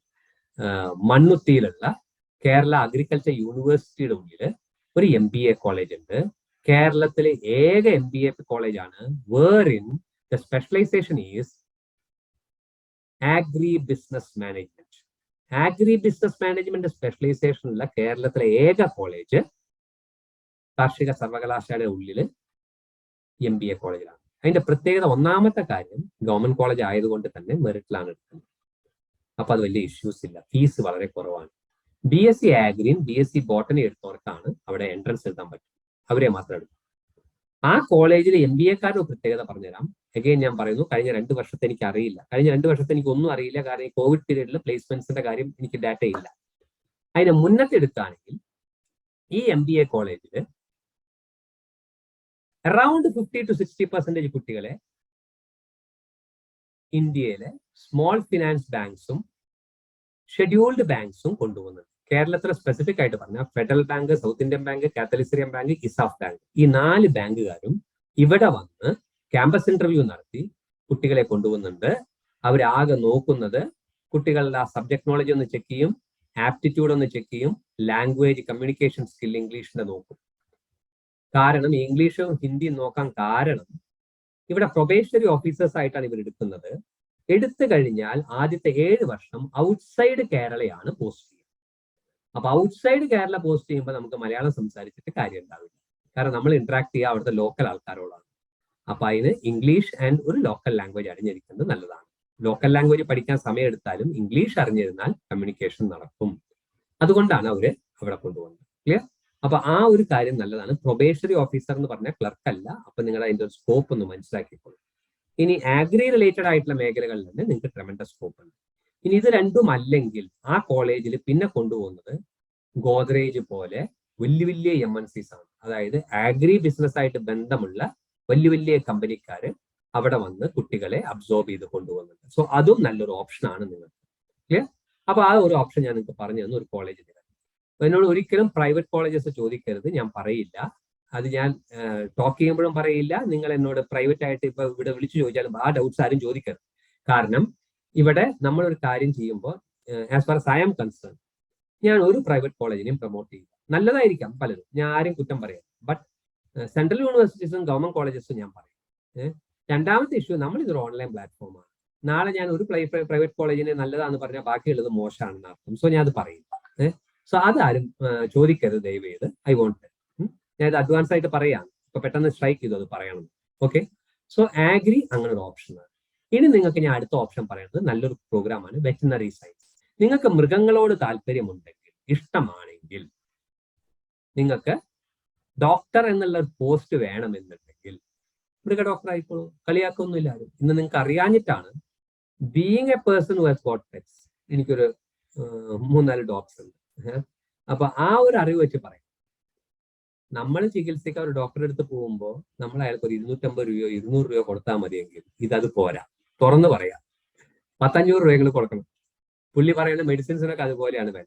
നമ്മുടെ കാൽഷ്യത്തിന് വില 10 രൂപയാണെങ്കിൽ ഇതിന് 30 രൂപയും 40 രൂപയാണ് ഓരോന്നിൻ്റെയൊക്കെ വില. ഞാൻ അത് മനസ്സിലാക്കി തരാൻ പറയുന്നത്, അതിന്റെ സ്കോപ്പാണ് പറയുന്നത്. വെറ്റനറി സയൻസ് നമ്മൾ പണ്ടത്തെ പോലെയല്ല, വളരെ അഡ്വാൻസ്ഡ് ആണ്. ഇന്ന് നിങ്ങൾക്ക് തന്നെ അറിയാം, നിങ്ങളുടെ നാട്ടിൽ നിങ്ങൾ ചെക്ക് ചെയ്തോളൂ, പലയിടത്തും പെറ്റ് ഹോസ്പിറ്റൽസും പെറ്റ് ഡോക്ടേഴ്സും ഒക്കെ ഇരിക്കുന്നുണ്ട്. പ്രൈവറ്റ് പ്രാക്ടീസ് ഉണ്ട്, നല്ല പ്രാക്ടീസാണ്, നല്ല കാശാണ്. പ്രൈവറ്റ് ആയിട്ട് പെറ്റ് ഹോസ്പിറ്റൽസും ക്ലിനിക്സും റൺ ചെയ്യുന്നുണ്ട്, വെറും പ്രാക്ടീസ് അല്ല. അപ്പൊ നിങ്ങൾക്ക് ഗവൺമെന്റിലും കിട്ടാം, കിട്ടിയില്ലെങ്കിൽ തന്നെ ഇങ്ങനത്തെ ഒരു ഓപ്ഷൻ. ഗവൺമെന്റിൽ ഇനി ഡബിൾ ആവാൻ പോവാണ് കേട്ടോ. എന്നുവെച്ചാൽ ഇപ്പോൾ ഉള്ളതിന്റെ നേരെ ഇരട്ടി ആവാൻ പോവാണ് വെറ്റനറി ഡോക്ടേഴ്സ്. കാരണം 2 മാസം മുമ്പ് കേരള അസംബ്ലിയിൽ, 2 മാസമില്ല, 1 മാസം മുമ്പ് ഞാൻ ഒരു ന്യൂസ് അവിടുന്ന് പുറത്തു വന്ന് നമ്മൾ പേപ്പറിലൊക്കെ വായിച്ചതാണ്. ഞാൻ എന്ത് വായിക്കുമ്പോഴും അത് ഒരു കരിയർ ആസ്പെക്റ്റിൽ മാത്രമേ ചിന്തിക്കുന്നുള്ളൂ. നിങ്ങളിൽ പലരും അത് ജസ്റ്റ് ന്യൂസ് ആയിട്ട് വായിച്ചിട്ടുണ്ടാവും. രാത്രി കാലങ്ങളിലും വെറ്റനറി ഹോസ്പിറ്റൽ ഡിസ്പെൻസറികളിൽ ഡോക്ടർമാരുടെ സേവനം ഉണ്ടാവും എന്ന് മൃഗസംരക്ഷണ മന്ത്രി പറഞ്ഞിരുന്നു. അപ്പൊ രാത്രി കാലങ്ങളിലും സേവനം ഉണ്ടാവണമെങ്കിൽ കാലത്തിരിക്കുന്ന ഡോക്ടർ രാത്രി ഇരിക്കാൻ പറ്റില്ല, ഒരാൾക്ക് 24 hours സർവീസ് പറ്റില്ല. അപ്പോ ഇന്ന് 2 ഡോക്ടറുള്ള ഒരു ആശുപത്രി ആണെങ്കിൽ അവിടെ 4 ഡോക്ടറും 4 ഡോക്ടറുള്ളടത്ത് 8 ഡോക്ടറും ആവശ്യമുണ്ട്. രാത്രി കാലങ്ങളിൽ സേവനമുണ്ട്, നൈറ്റ് ഷിഫ്റ്റ് ഇരിക്കാൻ ആൾ വേണം. അപ്പൊ അത്രയും ആൾക്കാരെ കൂടുതൽ എടുക്കാൻ പോവാണ്. സാറേ ഇത് ഇപ്പോഴല്ലേ, ഞാനൊക്കെ പഠിച്ചു വരുമ്പോഴേക്കും അങ്ങനെയാവുമോ? നിങ്ങൾ പഠിച്ചു വരുമ്പോഴേക്കും ഇനിയും ഒരുപാട് വെറ്ററിനറി മേഖലയിൽ ഹോസ്പിറ്റൽസും ഡിസ്പെൻസറീസും വരാൻ പോവാണ്. ക്ലിയർ? അതും കൂടി നിങ്ങൾ അറിഞ്ഞില്ല. ഇപ്പോഴുള്ള അത്രയും ഹോസ്പിറ്റൽസ് അല്ല, ഇനിയും കൂടാൻ പോവാണ് ഹോസ്പിറ്റൽസും. ചെറിയ ഹോസ്പിറ്റലൊക്കെ താലൂക്ക് അടിസ്ഥാനത്തിൽ വലിയ ഹോസ്പിറ്റലായിട്ട് മാറാൻ പോവാണ്, സ്പെഷ്യാലിറ്റി ഹോസ്പിറ്റൽസ് വരെ വരും. സോ വെറ്റനറി സയൻസിന് അത്രയും സ്കോപ്പ് ഉണ്ട്, നല്ലൊരു ഓപ്ഷനാണ്. ഫാർമസി നല്ലൊരു പ്രോഗ്രാം. ഇതിലെനിക്ക് നിങ്ങളോട് ജസ്റ്റ് ഒരു ഹിന്റ് ആണല്ലോ. ബിഫാം ഡിഫാമേ ഞങ്ങളുടെയൊക്കെ കുട്ടിക്കാലത്തുള്ളൂ. ഇപ്പൊ ഫാം ഡി എന്ന് പറഞ്ഞൊരു സംഭവമുണ്ട്. ഈ ഫാം ഡിയും ബിഫാമും തമ്മിൽ വ്യത്യാസം നിങ്ങളൊന്ന് അറിഞ്ഞിരിക്കണം, പലർക്കും അറിയില്ല.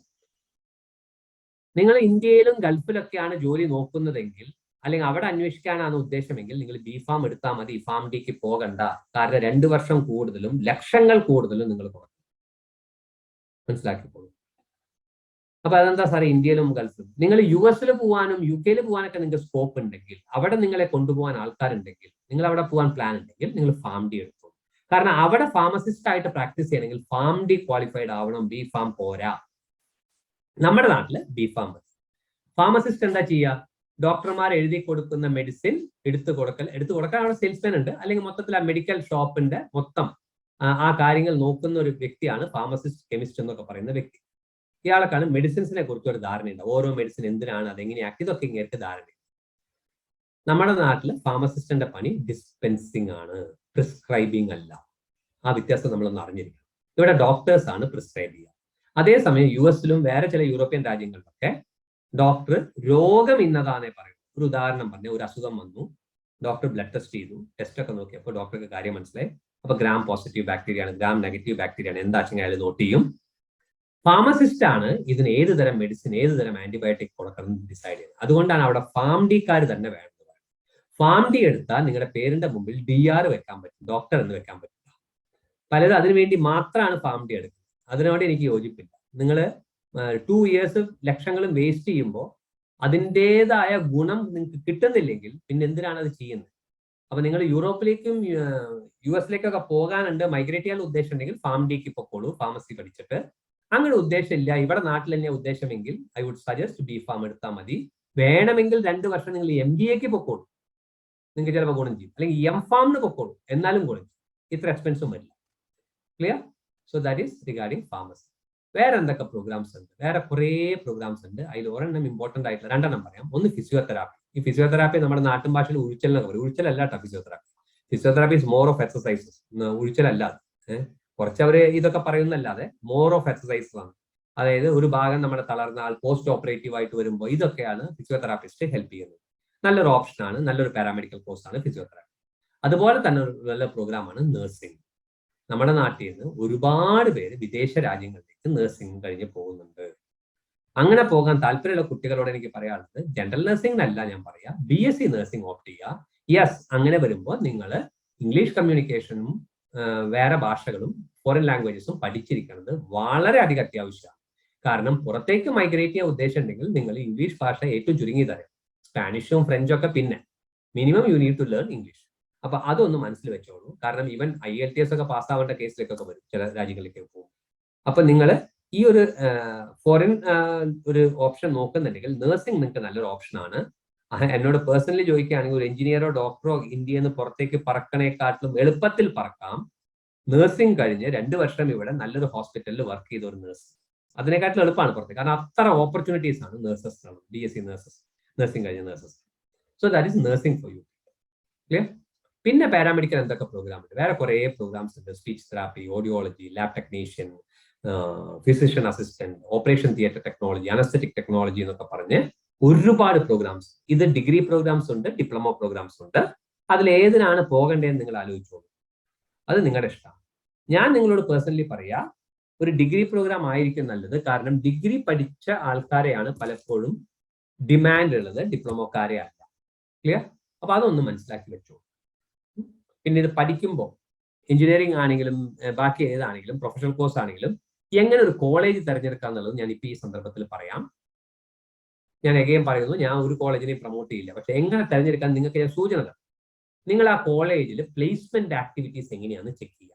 ക്യാമ്പസ് ഇന്റർവ്യൂസ് ഏതൊക്കെ കമ്പനീസ് വരുന്നുണ്ട്, ആരാണ് കൊണ്ടുപോകുന്നത്, എത്ര കുട്ടികൾ കഴിഞ്ഞ 2-3 കൊല്ലമായിട്ട് പ്ലേസ്.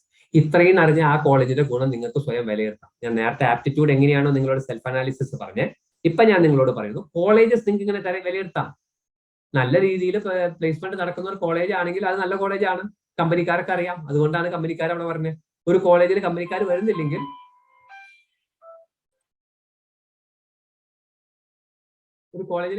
വരുന്നില്ലെങ്കിൽ അതിന്റെ അർത്ഥം എന്താ? ആ കോളേജ് നല്ല കോളേജ് അല്ല, അതുകൊണ്ടാണ് കമ്പനിക്കാർ അവിടെ വരാത്തത്. ഓബ്വിയസ്ലി. ക്ലിയർ? അപ്പൊ അത് നമ്മളൊന്ന് അറിഞ്ഞിരിക്കും. ഇനി കമ്പനീസ് വരുമ്പോൾ ഏത് കമ്പനിയാ വരുന്നതെന്ന് കൂടി അറിയണം. കാരണം ഇന്ന് കേരളത്തിലുള്ള പല എഞ്ചിനീയറിംഗ് കോളേജിലും HDFC ബാങ്കും KFCയും മെക്ഡൊണാൾഡ്സും ക്ലബ് മഹീന്ദ്രയും ഒക്കെ അവർ ഇവരവിടെ വരുന്നത് എഞ്ചിനീയേഴ്സിനെ കൊണ്ടുപോകാനല്ല, ഗ്രാജുവേറ്റ്സിനെ കൊണ്ടുപോകാൻ. അവർക്ക് BCom ആണെങ്കിലും BA ആണെങ്കിലും BTech ആണെങ്കിലും ഒരുപോലെയാണ്. അപ്പൊ അതൊരു ക്യാമ്പസ് ഇന്റർവ്യൂ എന്ന് വിചാരിച്ച് നിങ്ങൾ ഒരിക്കലും പോകരുത്. എനിക്ക് നിങ്ങളോട് പറയാനുള്ളത് അതാണ്. അങ്ങനത്തെ കോളേജ് വേണ്ട. അത് എണ്ണം തയ്ക്കാൻ വേണ്ടി അവർ കാണിക്കേണ്ട കുറെ കമ്പനി വരുന്നുണ്ടെന്ന് പറഞ്ഞു. ഇതൊക്കെ തരികിട പരിപാടികളാണ്. ഇതൊക്കെ നിങ്ങൾ അറിയണം നമ്മളൊരു കോളേജ് ഓപ്റ്റ് ചെയ്യുന്നത്. പിന്നെ ഒരു തരികിട പരിപാടി കോളേജുകാർ ചെയ്യുന്നത്, അവർ സ്റ്റുഡൻസ് ആർ പ്ലേസ്ഡ് എന്ന് പറഞ്ഞിട്ട് ഒരു ലിസ്റ്റ് തരും.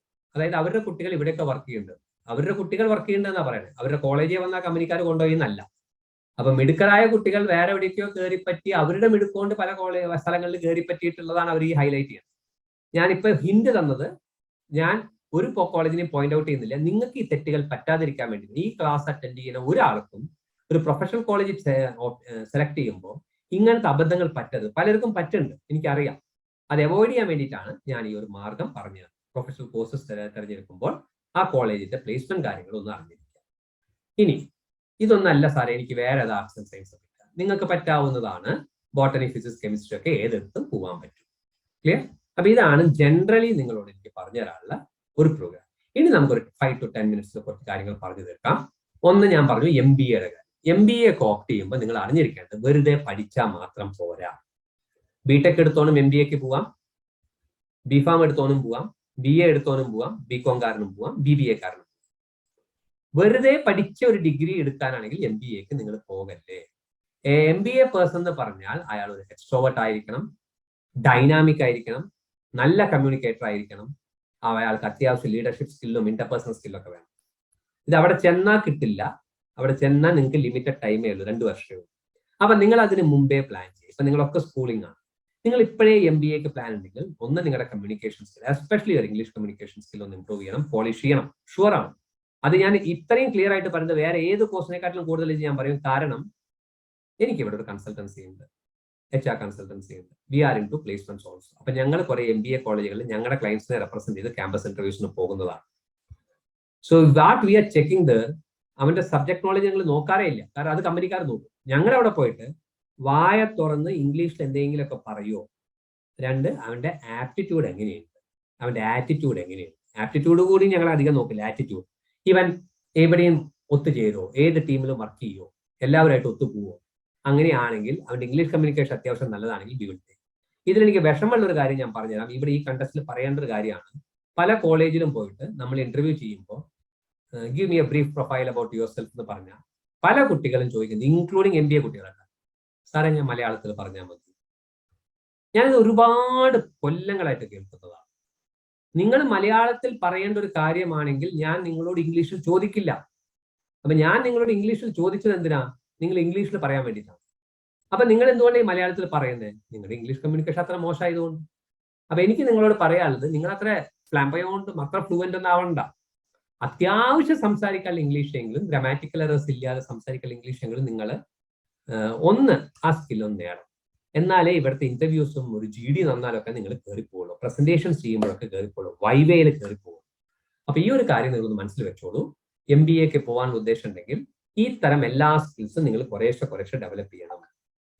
അപ്പൊ ഈ ഒരു ഞാൻ ഒരു ഇൻട്രോവേർട്ട് ആണ്, ഇങ്ങനെ അങ്ങനെയാണെങ്കിൽ പോകണം. അങ്ങനെയുള്ള കുട്ടികൾക്ക് പറഞ്ഞിട്ടുള്ളതല്ല MBA എന്ന് പറയുന്നത് നിങ്ങൾ എക്സ്ട്രോവേർട്ട് ആവണം. അവിടെ എത്തുമ്പോഴേക്കും ആയാൽ മതി കേട്ടോ. ഇപ്പോൾ അങ്ങനെ ആവണമെന്നില്ല, യു ക്യാൻ ഡെവലപ്പ്. അപ്പൊ നിങ്ങൾ ഡിഗ്രിക്കൊക്കെ പഠിക്കുമ്പോൾ നിങ്ങൾ അവിടുത്തെ പല ആക്ടിവിറ്റീസിലൊക്കെ പ്രസന്റേഷൻസ് ഒക്കെ ചെയ്തൊക്കെ കയറി. അപ്പൊ MBA എനിക്ക് നിങ്ങളോട് ഇത്രയാണ് പറയാറ്. ഇനി നമുക്ക് വേറെ സ്പെസിഫിക് ആയിട്ടുള്ള കുറച്ച് പ്രോഗ്രാംസ് ഉണ്ട്. അത് ഞാൻ അധികം ഹൈലൈറ്റ് ചെയ്യാത്തത് അതിന്റെ കേരളത്തിന്റെ ഉള്ളിലുള്ള ജോബ് ഓപ്ഷൻസ് കുറവാണ്. ഫോർ എക്സാമ്പിൾ ബയോടെക്നോളജി, ഇതൊക്കെ ജോബ് ഓപ്ഷൻസ് കേരളത്തിലെ പുറത്തേക്ക് പോകണം. അപ്പൊ പുറത്തേക്ക് പോകാൻ തയ്യാറുള്ളവർ മാത്രം ഇത്തരം പ്രോഗ്രാംസ് ചെയ്താൽ മതി. ക്ലിയർ? ഇനി രണ്ട് ആസ്പെക്ടും കൂടിയാണ് ഏറ്റവും അധികം ചോദിക്കുന്ന രണ്ട് പ്രോഗ്രാം. ഒന്ന് ഡിഫൻസ്, എല്ലാവർക്കും പലർക്കും ഇഷ്ടമാണ്. അതിൽ ഏറ്റവും അധികം ചാമുള്ളതാണ് NDA, നാഷണൽ ഡിഫൻസ് അക്കാഡമിയിലേക്ക്. NDA ടെസ്റ്റ് കഴിഞ്ഞ കൊല്ലം വരെയാണെങ്കിൽ ഇത് അറ്റൻഡ് ചെയ്യുന്ന ഗേൾസിനോട് ഞാൻ പറയും, മക്കളെ നിങ്ങൾക്ക് ഓപ്ഷൻ ഇല്ല എന്ന്. പക്ഷെ ഈ ഇയർ മുതൽ ഞാൻ പറയും നിങ്ങൾക്ക് എല്ലാവർക്കും ഓപ്ഷൻസ് ഉണ്ട്. കാരണം സെൻട്രൽ ഗവൺമെന്റ് കഴിഞ്ഞ വർഷം ഗേൾസിനും NDA ഓപ്പൺ ചെയ്ത് കൊടുത്തു. ക്ലിയർ? അപ്പൊ ആർക്ക് 17 എന്താ പറയാ, നിങ്ങൾ അൺമാരീഡ് ആയിരിക്കണം ജോയിനിങ് ടൈമിൽ എന്ന്. ക്ലിയർ? +2 ക്വാളിഫൈഡ് ആയ എഴുതാം. രണ്ടാമതൊരു കാര്യമുണ്ട്, പലർക്കും മിസ്അണ്ടർസ്റ്റാൻഡിംഗ് ആണ്. NDA എന്ന് പറഞ്ഞു കഴിഞ്ഞാൽ ഫിസിക്സ്, കെമിസ്ട്രി, മാത്സ് എടുക്കുന്നവർക്ക് മാത്രം പോകാവുന്നു. അങ്ങനെയല്ല, ഹ്യൂമാനിറ്റീസുകാരനും കോമേഴ്സുകാരനും പോകാൻ പറ്റും. ഇത് ആർക്കും അറിയുന്നില്ല, അല്ലെങ്കിൽ പലരും അറിയുന്നില്ല. കാരണം NDA അയ്യോ നമുക്ക് പറ്റും. ഞാൻ ഒരുപാട് പേര് ഇന്നും 2022 ഞാൻ കേട്ടോണ്ടിരിക്കുകയാണ് പല പ്രോഗ്രാംസ് ഇതുപോലെ ചെയ്യുമ്പോൾ, സാറേ ഞങ്ങൾക്ക് പറ്റില്ലല്ലോ. അങ്ങനെയല്ല, എല്ലാവർക്കും പറ്റും. Only thing physics, chemistry, maths എടുത്തവർക്കാണ് ആർമി, നേവി, എയർഫോഴ്സ് ഇതിൽ ഏത് വേണമെങ്കിലും പോകും. ഹ്യൂമാനിറ്റീസും കോമേഴ്സും എടുത്തവർക്ക് നേവിയും എയർഫോഴ്സും പറ്റില്ല, ആർമി മാത്രമേ പറ്റൂ. നിങ്ങൾ എത്ര റാങ്ക് വരും അത്രയേ ഉള്ളൂ. അതല്ലാതെ നിങ്ങൾക്ക് നാഷണൽ ഡിഫൻസ് അക്കാഡമിയിൽ എൻട്രൻസ് കിട്ടില്ല എന്ന് പറയുന്നില്ല. ഓൺലി തിങ് നിങ്ങളുടെ ഓപ്ഷൻ ഹ്യൂമാനിറ്റീസും മാത്സും ഫിസിക്സും പഠിച്ചിട്ടില്ലെങ്കിൽ നിങ്ങൾക്ക് ആർമി മാത്രമേ എടുക്കാൻ പറ്റുള്ളൂ. മറ്റു കുട്ടികൾക്ക് അവർക്ക് നേവി, എയർഫോഴ്സ് ഓപ്റ്റ് ചെയ്യാം. So that is one way of entry defence. അടുത്ത മാർഗം എന്താ വെച്ചാൽ, കേരളത്തിലാണെങ്കിൽ ഫിസിക്സ്, കെമിസ്ട്രി, മാത്സ് പഠിക്കുന്ന കുട്ടികൾക്ക് നേവിയിലേക്ക് കയറാനല്ല ബിടെക് എൻട്രി ഉണ്ട്. അതെങ്ങനെയാ വെച്ചെങ്കിൽ അവരൊരു ടെസ്റ്റ് നടത്തും. ആ ടെസ്റ്റ് നിങ്ങൾ പാസ്സായാൽ നിങ്ങൾക്ക് നേവിയുടെ കീഴിലുള്ള 2-3 എഞ്ചിനീയറിംഗ് കോളേജസ് ഉണ്ട്, അവിടെ ജോയിൻ ചെയ്യാം. ഓഷ്യനോഗ്രാഫി അങ്ങനെയുള്ള ചില പ്രോഗ്രാംസ്. ഇത് കഴിഞ്ഞാൽ ഡയറക്റ്റ് ഇന്ത്യൻ നേവി എടുക്കും. ഇനി ഇങ്ങനെയല്ല, ഡിഗ്രി കഴിഞ്ഞ് കഴിഞ്ഞാൽ എന്തെങ്കിലും ഡിഗ്രി എടുത്തിട്ട് കമ്പൈൻഡ് ഡിഫൻസ് സർവീസ് എക്സാം എഴുതും, CDS. അത് എഴുതിയാൽ നിങ്ങൾക്ക് ആർമി, നേവി, എയർഫോഴ്സിലേക്ക് കയറാൻ പറ്റും. ഇതൊക്കെയാണ് ജവാന്മാരായിട്ട് കയറണം ഞാൻ പറയുന്നില്ല കേട്ടോ. അതിപ്പോ 10th ബേസിൽ നമ്മൾ ഈ ഗ്രൗണ്ടിലൊക്കെ വന്ന് നമ്മുടെ നെഞ്ഞും ഹൈറ്റ് ഒക്കെ നോക്കി ഓടിച്ചിട്ടൊക്കെ എടുക്കുന്നത്, അത് നമുക്ക് അങ്ങനെ കയറുന്നതാണ്. ഞാനതല്ല, ഞാൻ ഇത്രയും കൂടി ഹയർ പോസ്റ്റിലുള്ള കാര്യങ്ങളാണ് ഞാൻ നിങ്ങൾക്ക് ഈ പറഞ്ഞത്. ഇത് കൂടാതെ ബിടെക് ഫൈനൽ ഇയേഴ്സിനെ ചില കൊല്ലങ്ങളിലൊക്കെ എയർഫോഴ്സും നേവിയും വിളിക്കാറുണ്ട്. ബിടെക് പാസ്സായവരെ അവർക്ക് അപ്പോഴും വേറെ കോളേജിൽ പഠിക്കുകയാണെങ്കിൽ കയറാൻ പറ്റും. ഇതാണ് ഡിഫൻസ് റിലേറ്റഡ് എനിക്ക് നിങ്ങളോട് ഓടിച്ചിട്ട് പറയാനുള്ള കുറച്ച് കാര്യങ്ങൾ ഇത്രയാണ്. ഇനി സിവിൽ സർവീസ് ആണ് finally we will wind up with that. Civil service aspire ചെയ്യുന്ന കുട്ടികളോട് എനിക്ക് പറയാനുള്ളത്, വൊറേഷ്യസ് റീഡിംഗ്. ഒരു സുപ്രഭാതത്തിൽ നിങ്ങൾ സിവിൽ സർവീസുകാരനാകും, അത്രമാത്രം വായിക്കാം. ബാലരമീൻ വായിക്കാം, ട്വിങ്കിലും വായിക്കാം, അത്തരം ബുക്സും വായിക്കാം, ഡൈജസ്റ്റ് വായിക്കാം, എന്തും, ഓട്ടോബയോഗ്രഫീസ് വായിക്കാം, ട്രാവലോഗ്സ് വായിക്കാം, ഹിസ്റ്ററി വായിക്കാം, എന്തും വായിക്കാനുള്ളൊരു ഹാബിറ്റ് വേണം. ഇംഗ്ലീഷ് ന്യൂസ് പേപ്പർ എന്തായാലും വായിച്ചു. ഞാൻ ഇംഗ്ലീഷ് എന്ന് പറയാൻ കാരണം, നിങ്ങൾ ഇന്നത്തെ മലയാളം ന്യൂസ് പേപ്പർ എടുത്തു, നിങ്ങളുടെ വീട്ടിൽ ഏത് ന്യൂസ് പേപ്പറാണ് ഞാൻ ചോദിക്കുന്നത്, ഇന്നലത്തെ എടുത്തു, മിനിഞ്ഞാന്നത്തെ എടുത്തു, ഇനി നാളെ വരുമ്പോൾ നാളത്തെ എടുത്തു. അതിൽ ഒരു ന്യൂസും ഉണ്ടാവില്ല. You only see political parties അങ്ങോട്ടും ഇങ്ങോട്ടും പറയുന്നു, പീഡനം, കൊലപാതകം, എന്താ പറയാ, ഇത്തരം കാര്യം ഇതൊന്നും നിങ്ങൾക്ക് ഒരു സിവിൽ സർവീസ് എക്സാമിനും ചോദിക്കില്ല. അവിടെ ചോദിക്കുന്ന കാര്യങ്ങൾ മുഴുവൻ കറണ്ട് അഫയേഴ്സാണ്. ഇതൊന്നും നിങ്ങൾക്ക് ഇപ്പൊ മലയാളം ന്യൂസ് പേപ്പറിൽ കിട്ടുന്നില്ല. യെസ്, കുറച്ച് സ്പോർട്സ് കിട്ടുന്നുണ്ട് മലയാളത്തിൽ, അതില്ല എന്ന് ഞാൻ പറയുന്നു. But apart from that international ന്യൂസിനും ഇക്കണോമിക്കൽ ന്യൂസിനൊക്കെ കാര്യമായിട്ട് പല പേപ്പേഴ്സും ഇമ്പോർട്ടൻസ് കൊടുക്കുന്നില്ല. അതുകൊണ്ടാണ് ഞാൻ പറയുന്നത് ഇംഗ്ലീഷ് ന്യൂസ് പേപ്പേഴ്സ് വായിച്ച് ശീലിക്കുക. ഇംഗ്ലീഷ് കമ്മ്യൂണിക്കേഷൻ ഇംപ്രൂവ് ചെയ്യണം. കാരണം അത് നിങ്ങൾക്ക് തോട്ടില്ലാതെ നിങ്ങൾ സിവിൽ സർവീസ് ആലോചിക്കാൻ വേണം. അവിടുത്തെ ഇന്റർവ്യൂ ടഫാണ്. SSBയുടെ ഇന്റർവ്യൂ ആണ് ഇംഗ്ലീഷിലായിരിക്കും. അത് ഇത്രയും നമ്മൾ കോൺഫിഡന്റ് ആയിട്ട് പറഞ്ഞു. SSB ഇന്റർവ്യൂ അല്ലെങ്കിലോ ടഫാണ്. അതിലിപ്പോ നമ്മുടെ ലാംഗ്വേജ് കൂടി നമുക്ക് പ്രശ്നം വന്നു കഴിഞ്ഞാൽ നമ്മൾ ആകെ പ്രശ്നത്തിലാവും. അപ്പൊ അതൊന്ന് നിങ്ങളൊന്ന് ഫോക്കസ് ചെയ്യുക. Clear? So that is this thing. Finally ഒരു കാര്യം കൂടി പറഞ്ഞ് നമുക്ക് അവസാനിപ്പിക്കാം. ഹയർ എഡ്യൂക്കേഷൻ പുറത്തു പോകണമെന്ന് ആഗ്രഹമുള്ള ചില കുട്ടികളുണ്ടാവും, ഓവർസീസ് പഠിക്കും.